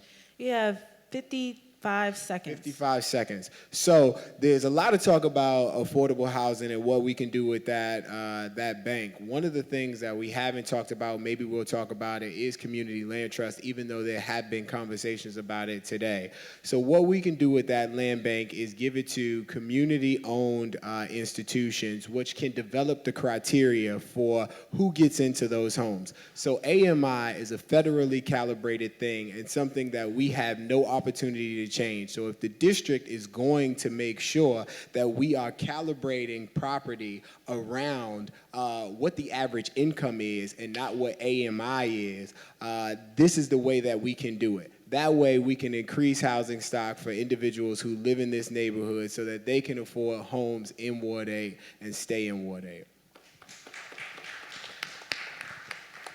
I think we need to go back to what we used to know about community. Everybody trying to work together in a community. There's a lot of things going on in our community. We have church support. We have churches that are doing jail ministry. We have churches that are doing employment in their churches. We have other organizations that are around. Any facility that we have that we can get some information out, we need to share. We need to read, share, and do what we can do on our end to help others. So in doing that, unemployment, we have to go back and maybe ramp the way the system is being worked. Because we have to go back and look and see what's wrong, why is it not working, and see what it's going to take to fix it to make it work again. Or we might need to get rid of some people that's in the system that might be lazy and not doing what they're supposed to do too. All that plays a part. Everybody has to play their part. So reaching out to the community, coming up with resources, checking on what we have already in place, taking our time to look and see what else we can do, and also sometimes we have to go outside our jurisdiction. What's working somewhere else that might work here in Washington, D.C., and see if we can introduce that and bring that to Ward 8. All right, so I just got a note from Kimon that this will be the last question from me, and then we're going to go to the questions from the audience. I know there was already kind of a queue that had formed, so if you get in the same order, and we'll come to this side and then go to that side. But for the last question from me on housing, according to the Department of Housing and Urban Development, nationally, there were 306,000 people over the age of 50 living on the streets in 2014, a 20% jump since 2007. They now make up 31% of the nation's homeless population. Many of the residents in the Congress Heights Tenants Association have been organizing to fight displacement from their apartments located directly outside of the Congress Heights Metro Station. What is your plan to ensure that senior citizens in Ward 8 are able to age in place? So I think that's a tragedy what's happened to those residents there in Congress Heights. In fact, if you look deep into it, you'll see that our current council member and her affiliates are affiliated with this project. And they're planning to make millions of dollars off this moving of these residents. And so part of what I've done, for those who don't know, I worked at the Office of Attorney General. I went to some of the court hearings with the residents to ensure that we given fair and equal rights to these residents. In fact, as a council member, what we need to do is we go back and redo the TOPA laws because they are too old. They haven't been revisited or dealt with in 30 years. And so as a councilman, my job as a legislator is to make sure we create comprehensive plans of protection for our residents. Because if we're not protecting them, then we're not doing our job. And these predatory developers that are coming and letting their properties get dilapidated to the point where you have to move is intolerable and is criminal. And so my job as a council member is to ensure that we hold them accountable and make sure we give them the treatment that they need to make sure they get out of our city if they don't treat our residents right. Thank you. Before we go to the next candidate, I just wanted to let everybody know, for those that may not know, TOPA stands for the Tenants Opportunity to Purchase Act, And it's a law that says that before your landlord can sell or demolish your building, they have to give you the opportunity to purchase it. Okay. So the problem is that we are not investing enough in affordable housing. One of the things that you hear a lot of people saying here today is that we as a city spend $100 million in affordable housing. But in a city that has a $13.5 billion budget, $100 million is less than 1% of it. So we need to make sure that we are investing in affordable housing programs that afford people the opportunity who have been long-term renters in these communities, the opportunity to stay. The other piece that I touched on earlier is the long occupancy owner property tax relief. So what happens in these communities is property taxes rise as market value rises in the community. It has displaced people all over the country for years. The way that we combat that is by offering tax relief that meets the need. We need to make sure that we are offering tax relief that is commensurate with the escalation in your property taxes. I can't just say that $1,000 is going to save you, because your property taxes may have doubled or tripled in that time. And that $1,000, when you're living on a fixed income as a senior, will not keep you in your home. So making sure that we are creating programs that keep seniors, people who have invested in this community for a long time, in their homes. Oh, sorry.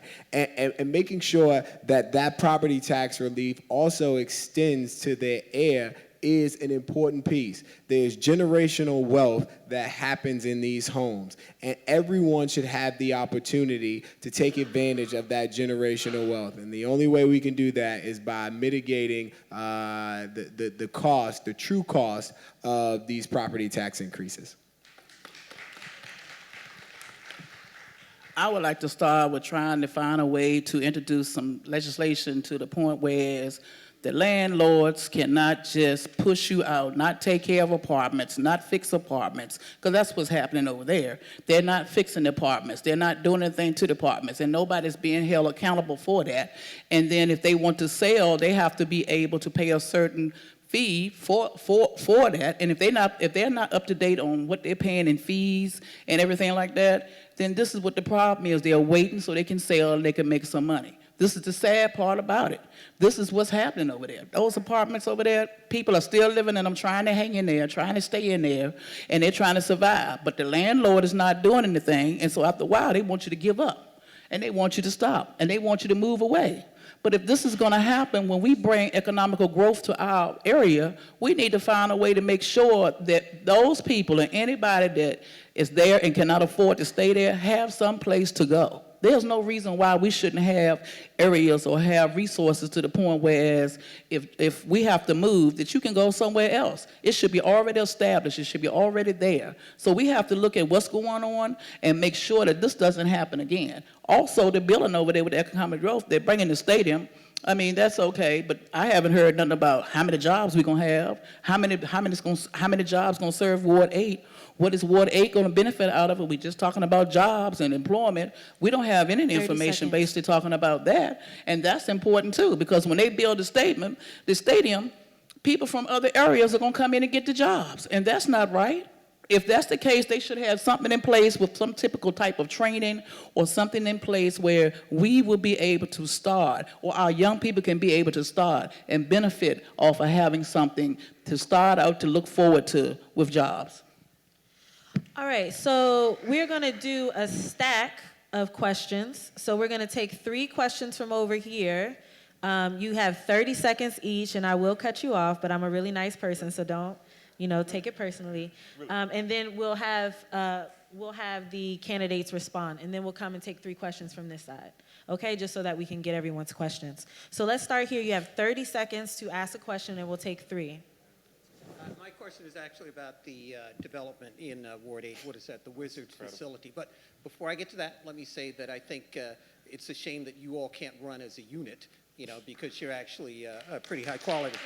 And thanks to the brother for putting this on. Now, the context for my question, though, is that, you've had promises of development before. You have the highest HIV rates, you have the lead in the water supply, you've got, a bunch of sold out. That's 30 seconds, okay. so. So place it within that context. Thanks. Hello, my name is Maka Taylor, and I love Ward 8, and thank you, King Kimon. You are the best. You do something. I wanted to ask real quick, so I'm going to come off a little cuff real quick, but what would you do to empower like social activists or people who have major potential and work every aspect of legislation and law and other things that they can? What would you do to empower them and help them to become capacity built within their own frame and right? In thinking in terms of everything's broke, we're at the least in disparities, we're like $5 median wealth for black women, $42,000, $262,000 That's for 30 white seconds. women. How would you empower me? Thank you. And then the final question from this side. Thanks. Althea Holford, also a Ward 8 resident. My quick question is, oh, sorry, I'm short. My quick question is, you talked about economic development and how it can change crime. In the meantime, before you have economic development and given the short timeline that a council member has, what is your specific plan to address crime in the community? Thank you for those questions. So anyone that would like to take on any or all of those questions, you have 3 minutes. 2 minutes, 2 minutes. So I'll start out with the Wizards practice facility. I do not believe that we should use government dollars to fund a billionaire's operation. Start off like that. And I also say, yes, we do need development in Ward 8, but we need to focus on people development, which has been neglected for far too long. And we talk a lot about the Wizards facility with the $50 million that's allocated to that, but we need to be talking about the $1 billion projects happening that got slowed down when Mayor Bowles got in office that was awarded to Red Brick. That's what we need to be talking about. We need to talk about how we're going to empower small local businesses to become a part of the development, because we know those businesses that we support are going to support us, and those who don't, we won't deal with them. And so I want to talk about that when we talk about St. Elizabeth East Campus. And Maka, I know Ms. Taylor is an awesome mom to 2 beautiful twins. How we empower you is build you on our team. So part of what I'm gonna do as a councilman is create working committees, because the reality is none of us alone can get this war moving forward. So I'm gonna create working committees around different issues, around economic development, around housing, around poverty, around crime, around jobs, to ensure that we got people working together. My campaign is called We the People. We want to really get everyday people that's in the war on board and meeting bi-weekly to ensure we have an agenda, because when we don't create an agenda, guess what? It's somebody else creating an agenda for us. And so we have to be at the table knowing what the issues are. And the squeaky wheel gets the oil. And a lot of times when I go to these hearings, a lot of people up from Ward 8 are not at these hearings. So we have to be organized, going there and lobbying these other 12 council members, like other people are getting paid to do, to ensure our voice is getting heard. And that's how we change the tide and get you more involved. So crime, we have an initiative called a Safeway Home Act to empower neighborhoods that we know that are driven by crime. We know that Woodland Church had 11 homicides to date in that community, 3 blocks from 70 police station. So we have to make it a priority to invest in after-school programs, tutoring, recreation activities, and to make sure we not divesting, but investing into those communities, to grab young people at an early age and get them more involved and empower you to police your own community. That's part of the problem too. MPD is not the end-all solution to solving crime. We are the solution to our own problem. Thank you. So I'm going to start with the Wizards practice facility, and I'm going to talk pretty fast because that's a lot to try to fit into 2 minutes. So the thing about the Wizards practice facility is that there is very little knowledge about where the funding for this came from. It actually came from a hotel tax. That hotel tax is used to build things like the convention center, and that's the reason why it has to be city-owned. The convention center is city-owned. This facility has to be city-owned. They have to use it for government-owned or DC events-owned properties. And that is why you saw Ted Leonsis pay upfront lease payments for that property as opposed to actually contributing to the development of that property. Now, I'm in favor of this because it opens up a new funding stream. If we are going to use this to build practice facilities, we can also use it to increase tourism to Ward 8. We can spend that on arts in the community, we can spend it on historic development in the community, and you all know that we can do more to bring residents from all corners of the city to experience what the true Ward 8 is. Second to that was healthcare. Your question was around healthcare. One of the things around healthcare is we have a hospital, Greater Southeast, so United Medical Center, which is right down the street from here, that sees 90,000 patients in its emergency room every year. And that is far too many patients because I have clinics like Community of Hope around the corner, which sees 4,500 patients a year. And I asked what you have the capacity for, and they said 15,000. So if we're going to get this ward on firmer footing with regard to primary care, we need to utilize these networks because they can write an emergency room recommendation if you need to go. Social activism is one of those things that is very, very important. I think a lot of people stand in front of you as public officials and say that you're not coming to these meetings. We can put together campaigns where we come to your door and ask for you to vote, but once we get in office, I need you to show up to a meeting. As someone whose salary is paid by taxes, if the traditional avenues to collect information are not working, we need to forge new ones, and I want to do that in this space.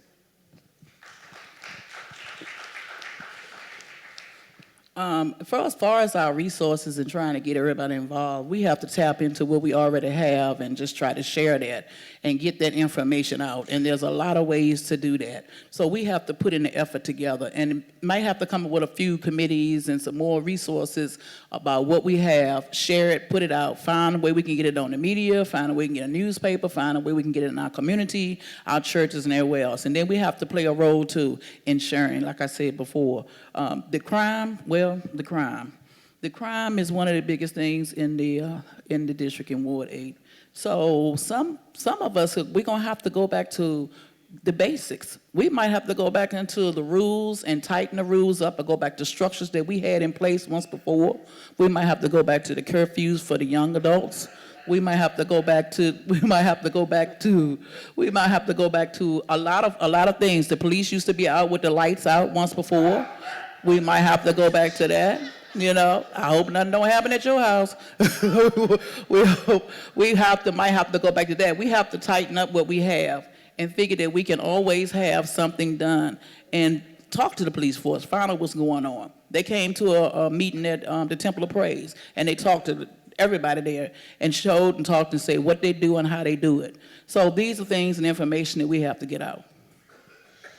All right, let's go to this side with the audience questions. You have 30 seconds, and we'll take 3 questions. Hi, my name is Jeff Kennedy. I'm an award-winning journalist and educator. It would be great if you could pick the mic up because we can't really hear you. Okay. Hi, my name is Jeff Kennedy. I'm an award-winning journalist and educator. And what I want to know is whether you win or lose this election, lead is a deadly neurotoxin. And the Senate, that we already know for a fact, that research shows that there are 42,000 children from 2001 to 2004 that were lead poisoned in the District of Columbia. The city wasn't even checking for poison. What are you going to do, elected or whether you're elected or not elected, about lead and water in D.C., not only in the schools, but people's homes?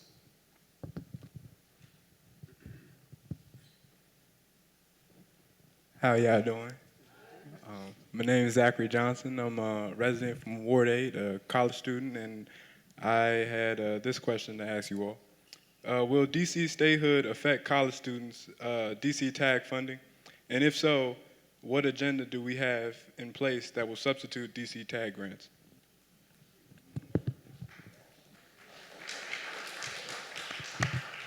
Hi, Ann Wilcox. Thank you for taking my question. I wanted to ask about Berry Farms. I'm surprised nobody's mentioned that yet tonight. Do you agree with, the efforts to block developers and more of an activist agenda, or how would you address those projects? And anyone can go first. Okay, so Brother Kennedy, thank you for your question. I'm not sure where you went. Lead in the water is a big issue. I think that the distinction between DC and Flint is that our water facility actually is not complicit in contaminating the water. That's a fact. The piping that we have needs to be tested because the piping that we have in DC is very old, and that is something that is creating this contamination, something that we need to work to test. As far as DC statehood goes, Zach, great question. He's on a full ride to school in Wisconsin, so congratulations for that. I do believe that DC statehood will impact your funding, but I think it'll impact it positively. Where we need to go, and you hear this a lot in national news, is reducing the cost of education across the board. We need to make education more accessible, and I think progressive states like DC go a long way toward actually is something that works for you in that space. Lastly, we have Berry Farms. As far as Berry Farm goes, I totally support the efforts of Empower DC and other organizations that believe that we need to question the development. I also think that we need to have a multi-pronged approach. 30 seconds. We've seen development happen in places like Berry Farms all across the country, and we need to have a voice at the table no matter where it goes. And we need to make sure that we're harvesting the ideas from Empower DC, like Community Land Trust, and making sure that the DC Land Bank is made available to them whether or not Berry Farms is developed or not. Because we have plenty of property in DC that we can use creatively to make sure that residents who are in places like Berry Farms have the opportunity to stay in Ward 8. And if I have any more time, I'll also say that what we can... sorry, time's up. I'm sorry, okay. I turned my head. I was going to keep going because Skylar was like, come on, give me some more. Sorry. I'm going to answer this kind of very simply. We can sit here and we can stand up and talk about what we're going to do and how we're going to do it, but it all boils down to being truth and in reality.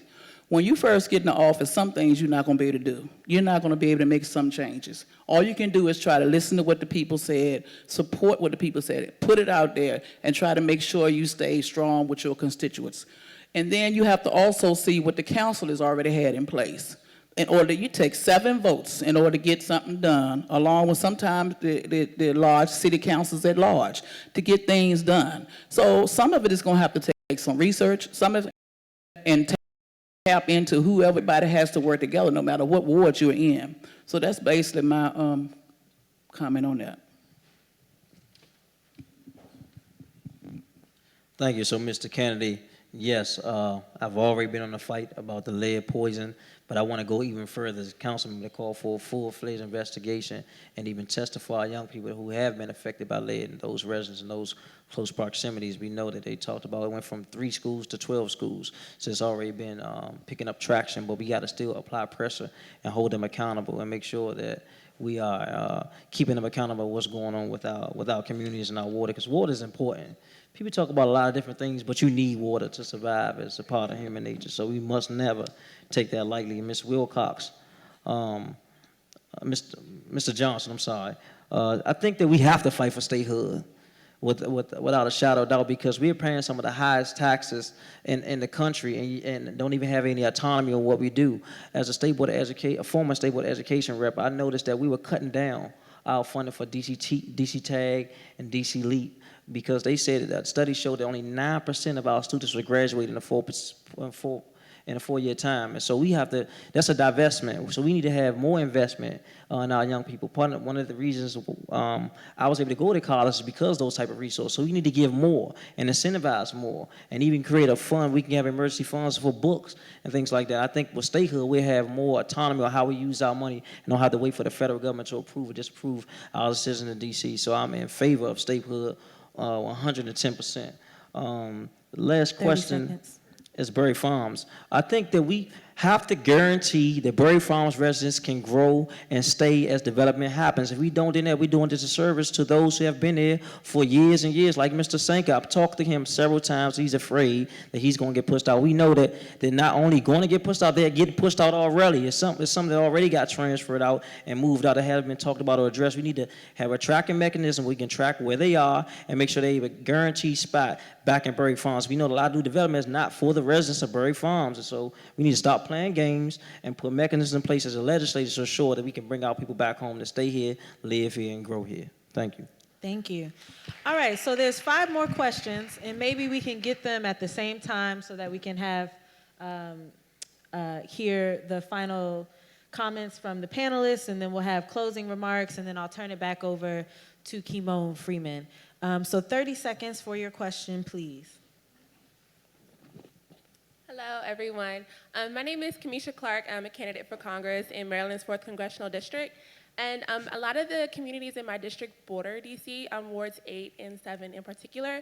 And I was just wondering if you would be open to partnering with a politician in Prince George's County in communities that share a lot of the same societal ills, such as income inequality and blight, lack of investment in communities, food deserts, unemployment, underemployment. We can just go down the list. There are a lot of similarities between. Time. Okay. And thank you for raising Ward 9 in this debate. Oh, is that what you all call it? All right. 30 seconds. Hi, my name is Nefa. I'm with Pan African Community Action. My question is the practice of displacement of gentrification of residents often uses the police in various ways. Can you explain your familiarity with those ways and how you plan to address it? And the last part is a simple yes or no. Would you be willing to make community control over police based on ward part of your campaign, which means democratic control, direct democratic control over the management of police? Thank you. Okay, to this side. My name is Jennifer McLaughlin. I live in subsidized housing right down the street. I want to know what you do to improve home ownership opportunities and making the rent control laws better. Thank you. Good evening, everybody. It's pretty late, and shout out to folks who's hanging in there. I'm gonna try to make this quick as possible. I keep hearing about the same things, which are very much relevant, about jobs, about what are we gonna make the developers do when they come into Ward 8. I don't ever hear anybody talk about building the power of Ward 8. We keep giving the power to everybody else, to Ted Leonsis, giving the power to people who want to own bus boys. I'm not going to say the name because he thinks I have a personal vendetta against him. But we want to keep giving power to Scott Kratz with the 11th Street Bridge Park. We want to keep giving the power to the developers, giving the power. What if they come in? What are you going to do, candidates, to make sure that the residents, the most vulnerable residents, not just get jobs, not just wash dishes, not just cook, but build power in Ward 8 to own the businesses, own the land, and have community control, not just community control over what developer we pick, but that we are the people that own it, we are the people that own the land, and eventually we'll have control over the police. What are you going to do to make sure that we get that power, not just jobs?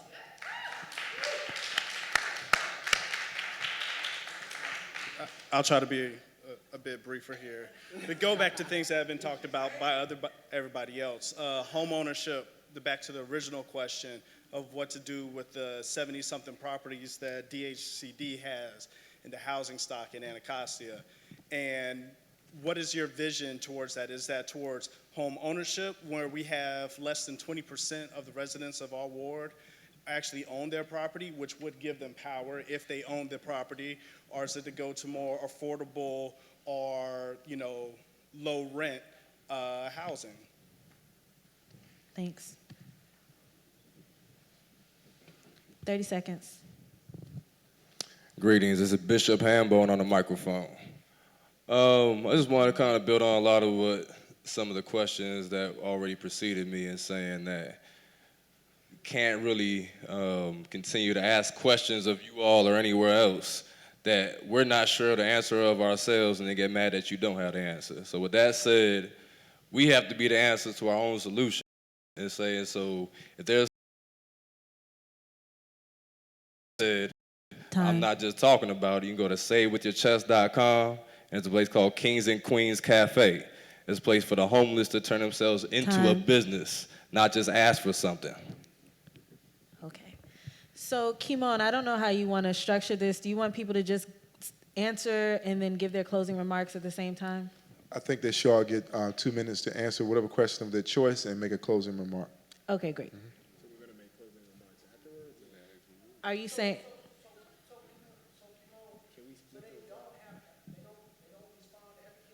They can respond to the question of their choice and make their closing remark. They have 2 minutes. We're way over time. Thank you for the graciousness of the Art Theater. Can y'all put your hands together for them for not kicking us out? My money ran out at 9 o'clock. Okay? You didn't see the lights blink, did you?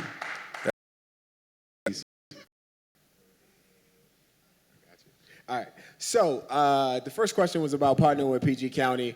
I'm willing to partner with anyone who has Ward 8 interest at heart. Whether you neighbor our community or you're 100 miles away from our community, if you have solutions that help the residents of Ward 8, I will work with you. The police department. So the police department, we need to get back to community policing. What is at the heart of community policing is trust. Please define community policing. I'm sorry, because we're here to get to the nitty gritty, and it's very ambiguous. Please give us your definition of community policing. You giving me 2 minutes. So that is figured into. That's not figured into your time. But your definition of community policing. All right. So community policing is, like at the heart of community policing, you have trust and mutual respect. And the only way that we are going to be able to build that trust and mutual respect is if we put officers in places where they're not called to.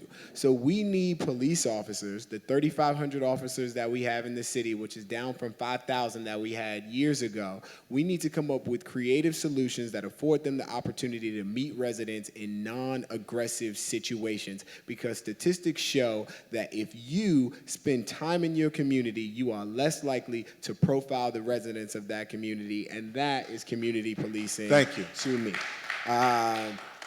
Public housing. Public housing in general, there was a question about public housing, and I think what we need to do is recognize that the administration right now has not regarded public housing as a priority, and you can see that in their budget. The DC Fiscal Policy Institute identified $1.3 billion worth of improvements that need to happen to public housing, and in this year's budget, we appropriated $14 million, which means we are having $1 million conversation about $1 billion issue, and that is not going to be enough. We need folks in this space to understand that public housing in Wards 7 and 8 is important and it deserves attention. Lastly, sorry, what else do we have? Oh, there was a question about If you can, your closing statement. So I want to keep going only because, like, really quick, and I'll be really quick. One of the things about how we empower people right now, Skylar, and this is very important. There are plenty of people who tell you that they can build their way out of the problems that we have. The folks who want to build their way out of the problems that we have right now are building for a population that is not here right now. The only way that we expand access to residents that are here right now is if we strengthen networks within existing infrastructure. So we need to use these clinics to make sure that we are getting folks the health care that we need. We need to use programs that are available right now to residents, workforce development, home buyers clubs, to make sure that we're touching the residents. And if we can do that, we can make sure that the residents of Ward 8 get the services that the city provides to them. The last question was around Well, you can't do every question. Just you can wrap up with your closing statement because we don't have enough time to answer every question. Okay. So my closing statement is this, and I'll be relatively quick. I am Aaron Holmes. At the top of this, I said that we need leadership that will show up. And I'll reiterate that right now. You guys deserve representation that will fight as hard for you as you are fighting for yourselves. I know that this is a tough job, but the people of this ward are tough, and that deserves tough representation, not just in the Wilson building, but in the community. I am that leader, and I am asking for you, everyone in your house, everyone on your block to vote for Aaron Holmes on June 14th. Thank you. you so much for listening. Thank you. In the spirit of fairness, since he took 3.5 minutes, does everybody get 3.5 minutes? This is not a fair world. This is not a fair world. But we should not become that which we detest, of course. All right, so 3.5 minutes. Who's going next? There we go. Yes. Everybody will get 3.5 minutes, yes. Everybody. Okay. So who would like to go next? Thank you, Ms. Ward. You just took up half a minute. So I want to thank my our counterparts from PG County for joining us. I want to give kudos to DC for making PG County what it is today, the richest black county in America. So I want to thank you all for joining us. So yes, we will partner with you all. I've been partnering with PG County for quite some time. I just was there this week working on a project with Tom Brown, who created training grounds in PG County. We're also going to do the same thing in Ward 8. Part of what we need to do is incentivize small businesses in Ward 8 to start taking ownership, because a lot of people come from all over different countries, different states, and get grants and resources to start their own businesses in our ward. And when you look around, you see just that. In fact, DC is on probation with the federal government for not using the money given to DC to empower small local businesses. And so we have to make it a priority to get the money where the need is. The more we do that, the more we can take care of our own community, and I believe in self-sufficiency. And we have to use legislation and our power in the seat to do just that. I think that one of the people who did it the best was our policing. We have to hire our own people in our community. When I was a young man, when we used to go, somebody come to our class and ask, what do you want to be? It was fire department, police officer, football player, engineer, and now police has gone out the door. We have to make police an interesting force again, because if we don't have within our own, like Mr. Holmes said, we're bringing people in that don't have the cultural competencies to handle our issues. I was at 7D police station 3 o'clock in the morning 2 nights ago because a group of officers assaulted 5 young men from Congress Park neighborhood. And when I asked them when they was going to bring an ambulance, the commander said the ambulance was already sent. These type of problems in our community are feuding all over the country. So we know that when people look like us, come from where we come from, they're more sensitive to our issues. So we got to hide from within our own community and make that a priority.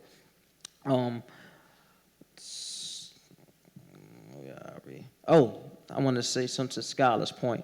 I want to say that we already have the power. I think that no one is going to give us power the best ability we can. When you think someone is going to give you power, that's really not how it works. It really that you have to embody that power and embody the networks you have to start taking it back. We're in a place right now, we have to come, a house divided against itself cannot stand. The more we come together and fuse power together, the more powerful we become. So if I know Bernard from GW is all the way across the street and I want to get his attention, I can yell Bernard. And he may not hear Bernard at the same time. Guess what? He's going to hear our voice that we've missed our way and showing we have a place here in Ward 8. We got to fight together, and we got to fight now. My name is Trayon White, and I'm a born fighter in this ward. I'm Southeast through and through with the F.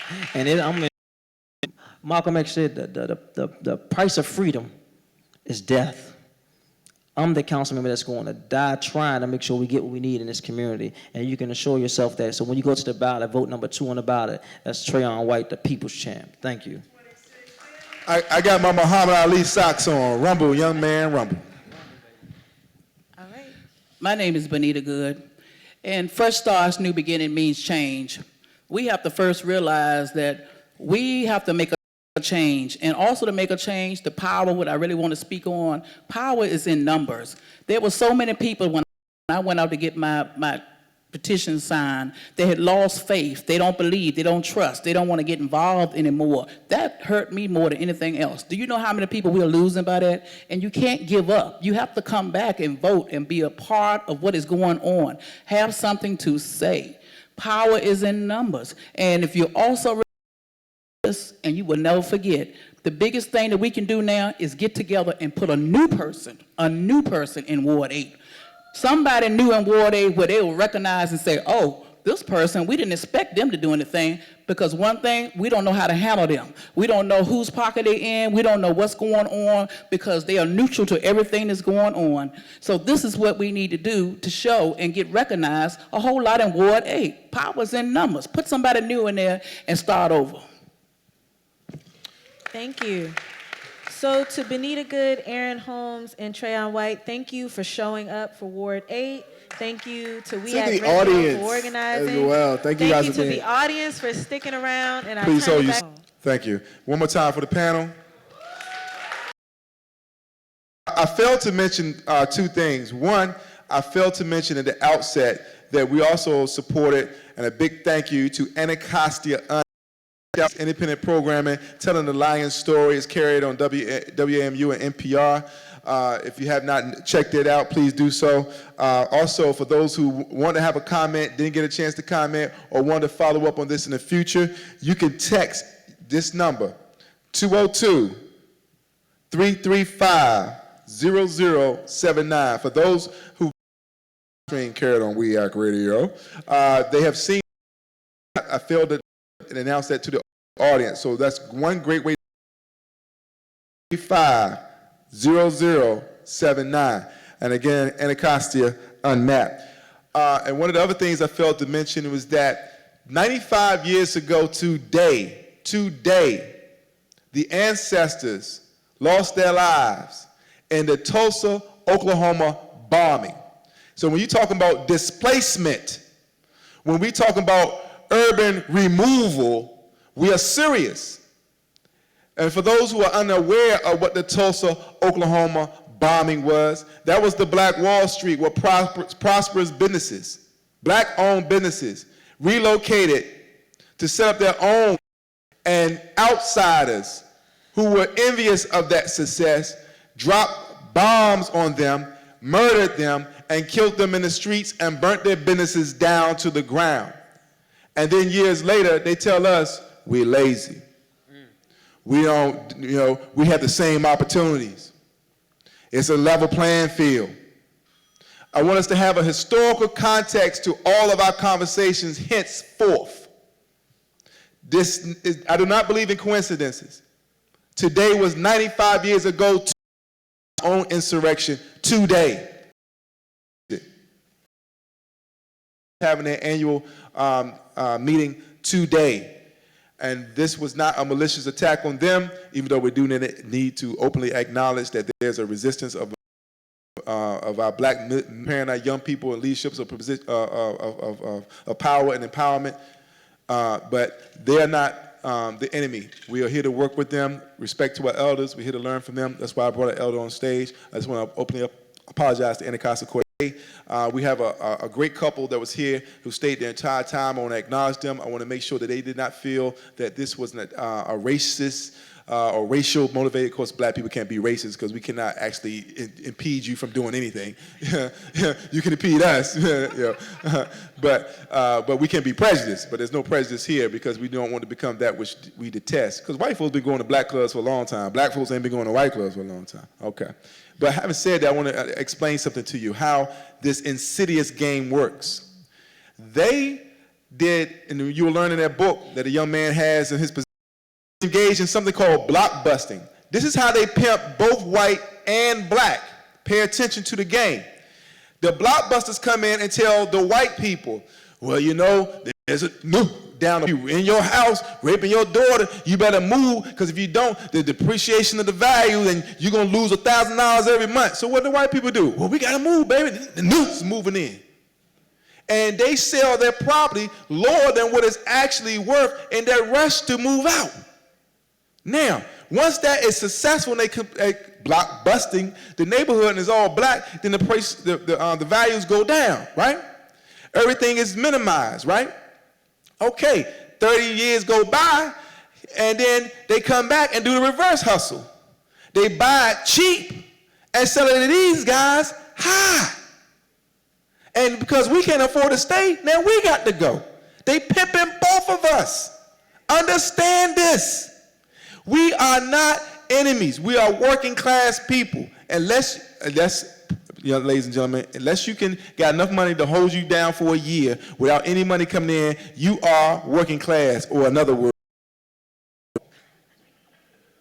Get it twisted. Don't get it twisted. You think you got Jordans and an iPod in the car that you somehow doing something.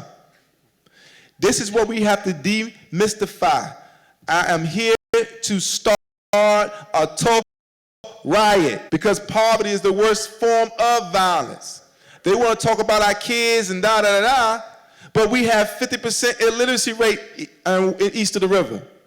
We have 30% poverty in our children east of the river. This is somehow tolerated, but when something pop off, then it's, look at these people. We're sitting here and having a civilized conversation mostly today. But if we was unable to leave out those doors and enough time passed by, we would be a little less civilized. And if enough time passes by and somebody walks in here with a pizza and think they're gonna eat it all by themselves, something might just pop off. Now, are we the criminals? Or did the conditions create the crime? They tell us the conditions justify the crime when it's actually the crime that creates the conditions. So I was going to say that. Okay, I hope I got that right. I want to bring out the last word to take us home is my big brother, Bernard Dumchuk, Professor of African American Studies in George Washington University. I did say African American Studies. Put your hands together for him right quick, please, as you come to the stage. I want to say quickly that Haki Maabutu, if you're not familiar with Haki Maabutu, shame on you, unless you're teachers alive. He's one of my heroes, and in case you did not know who he was, Malcolm X entrusted him with all of his papers. He gave it to Haki Maabutu, who owns the only black press company in this country. It's called Third World Press, and he will be on We Act Radio Friday at 7 to 8 p.m., and we'll be talking about this program here today. Closing words, closing statement, Professor Bernard Dumchuk, George Washington University. Kimon will always be a free man. Kimon is a free man. Give it up to Kimon Freeman. It's 10 o'clock and you're still here.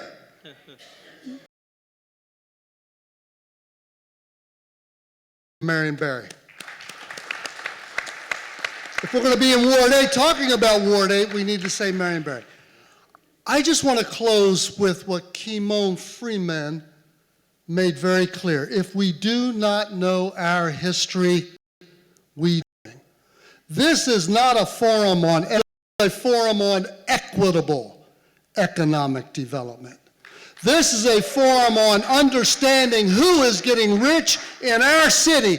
If you don't know about the master plan, go home tonight and Google up or talk to your grandmother or talk to your father about the master plan.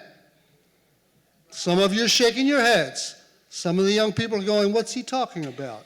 Find out.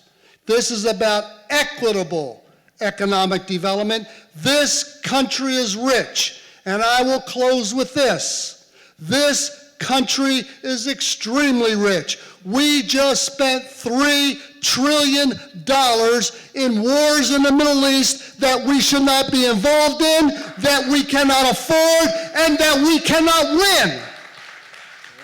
We cannot win those wars in the Middle East. Yet we've spent $3 trillion and we've taken that money.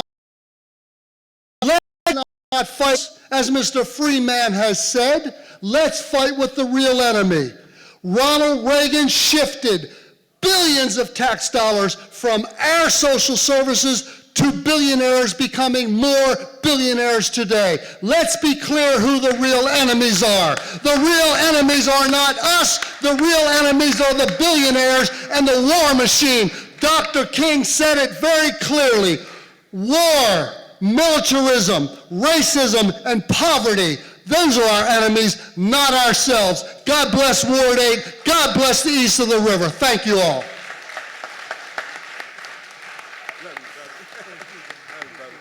All right, and with that, we're going to close out. I just want to mention that we spoke about the ancestors. Adasi, Saturday, June 11th, at the Union Temple Baptist Church is leaving an ancestral walk from the church down to the Anacostia River. I would urge everybody to come check that out. We got to, get in tune with some of the spirituality. This is Saturday, June 11th, 9:30 a.m. to 2 o'clock.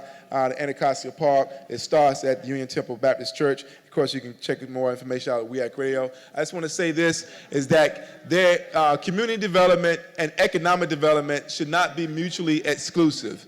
Community development and economic development should not be mutually exclusive.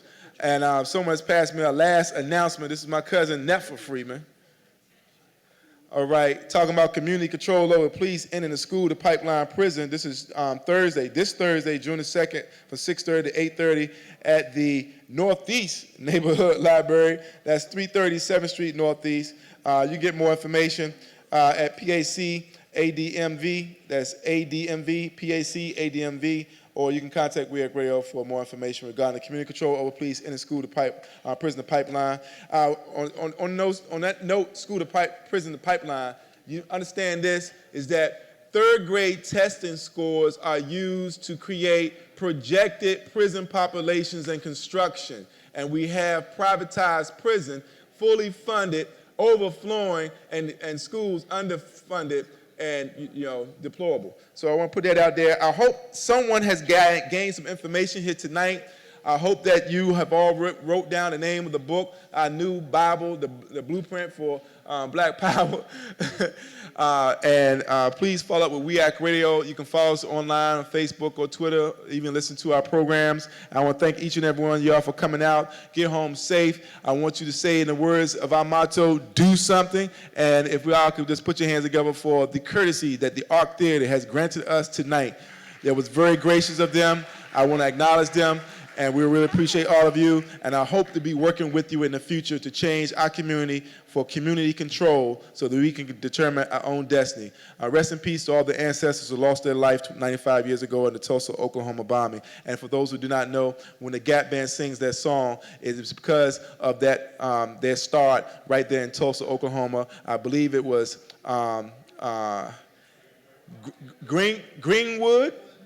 Greenwood, Archer, and Pine, or something like that. That was the acronym for Gap Band. And what was Gap Band's biggest hit? You dropped the bomb on me, baby. Peace and blessings. WEAC Radio, do something.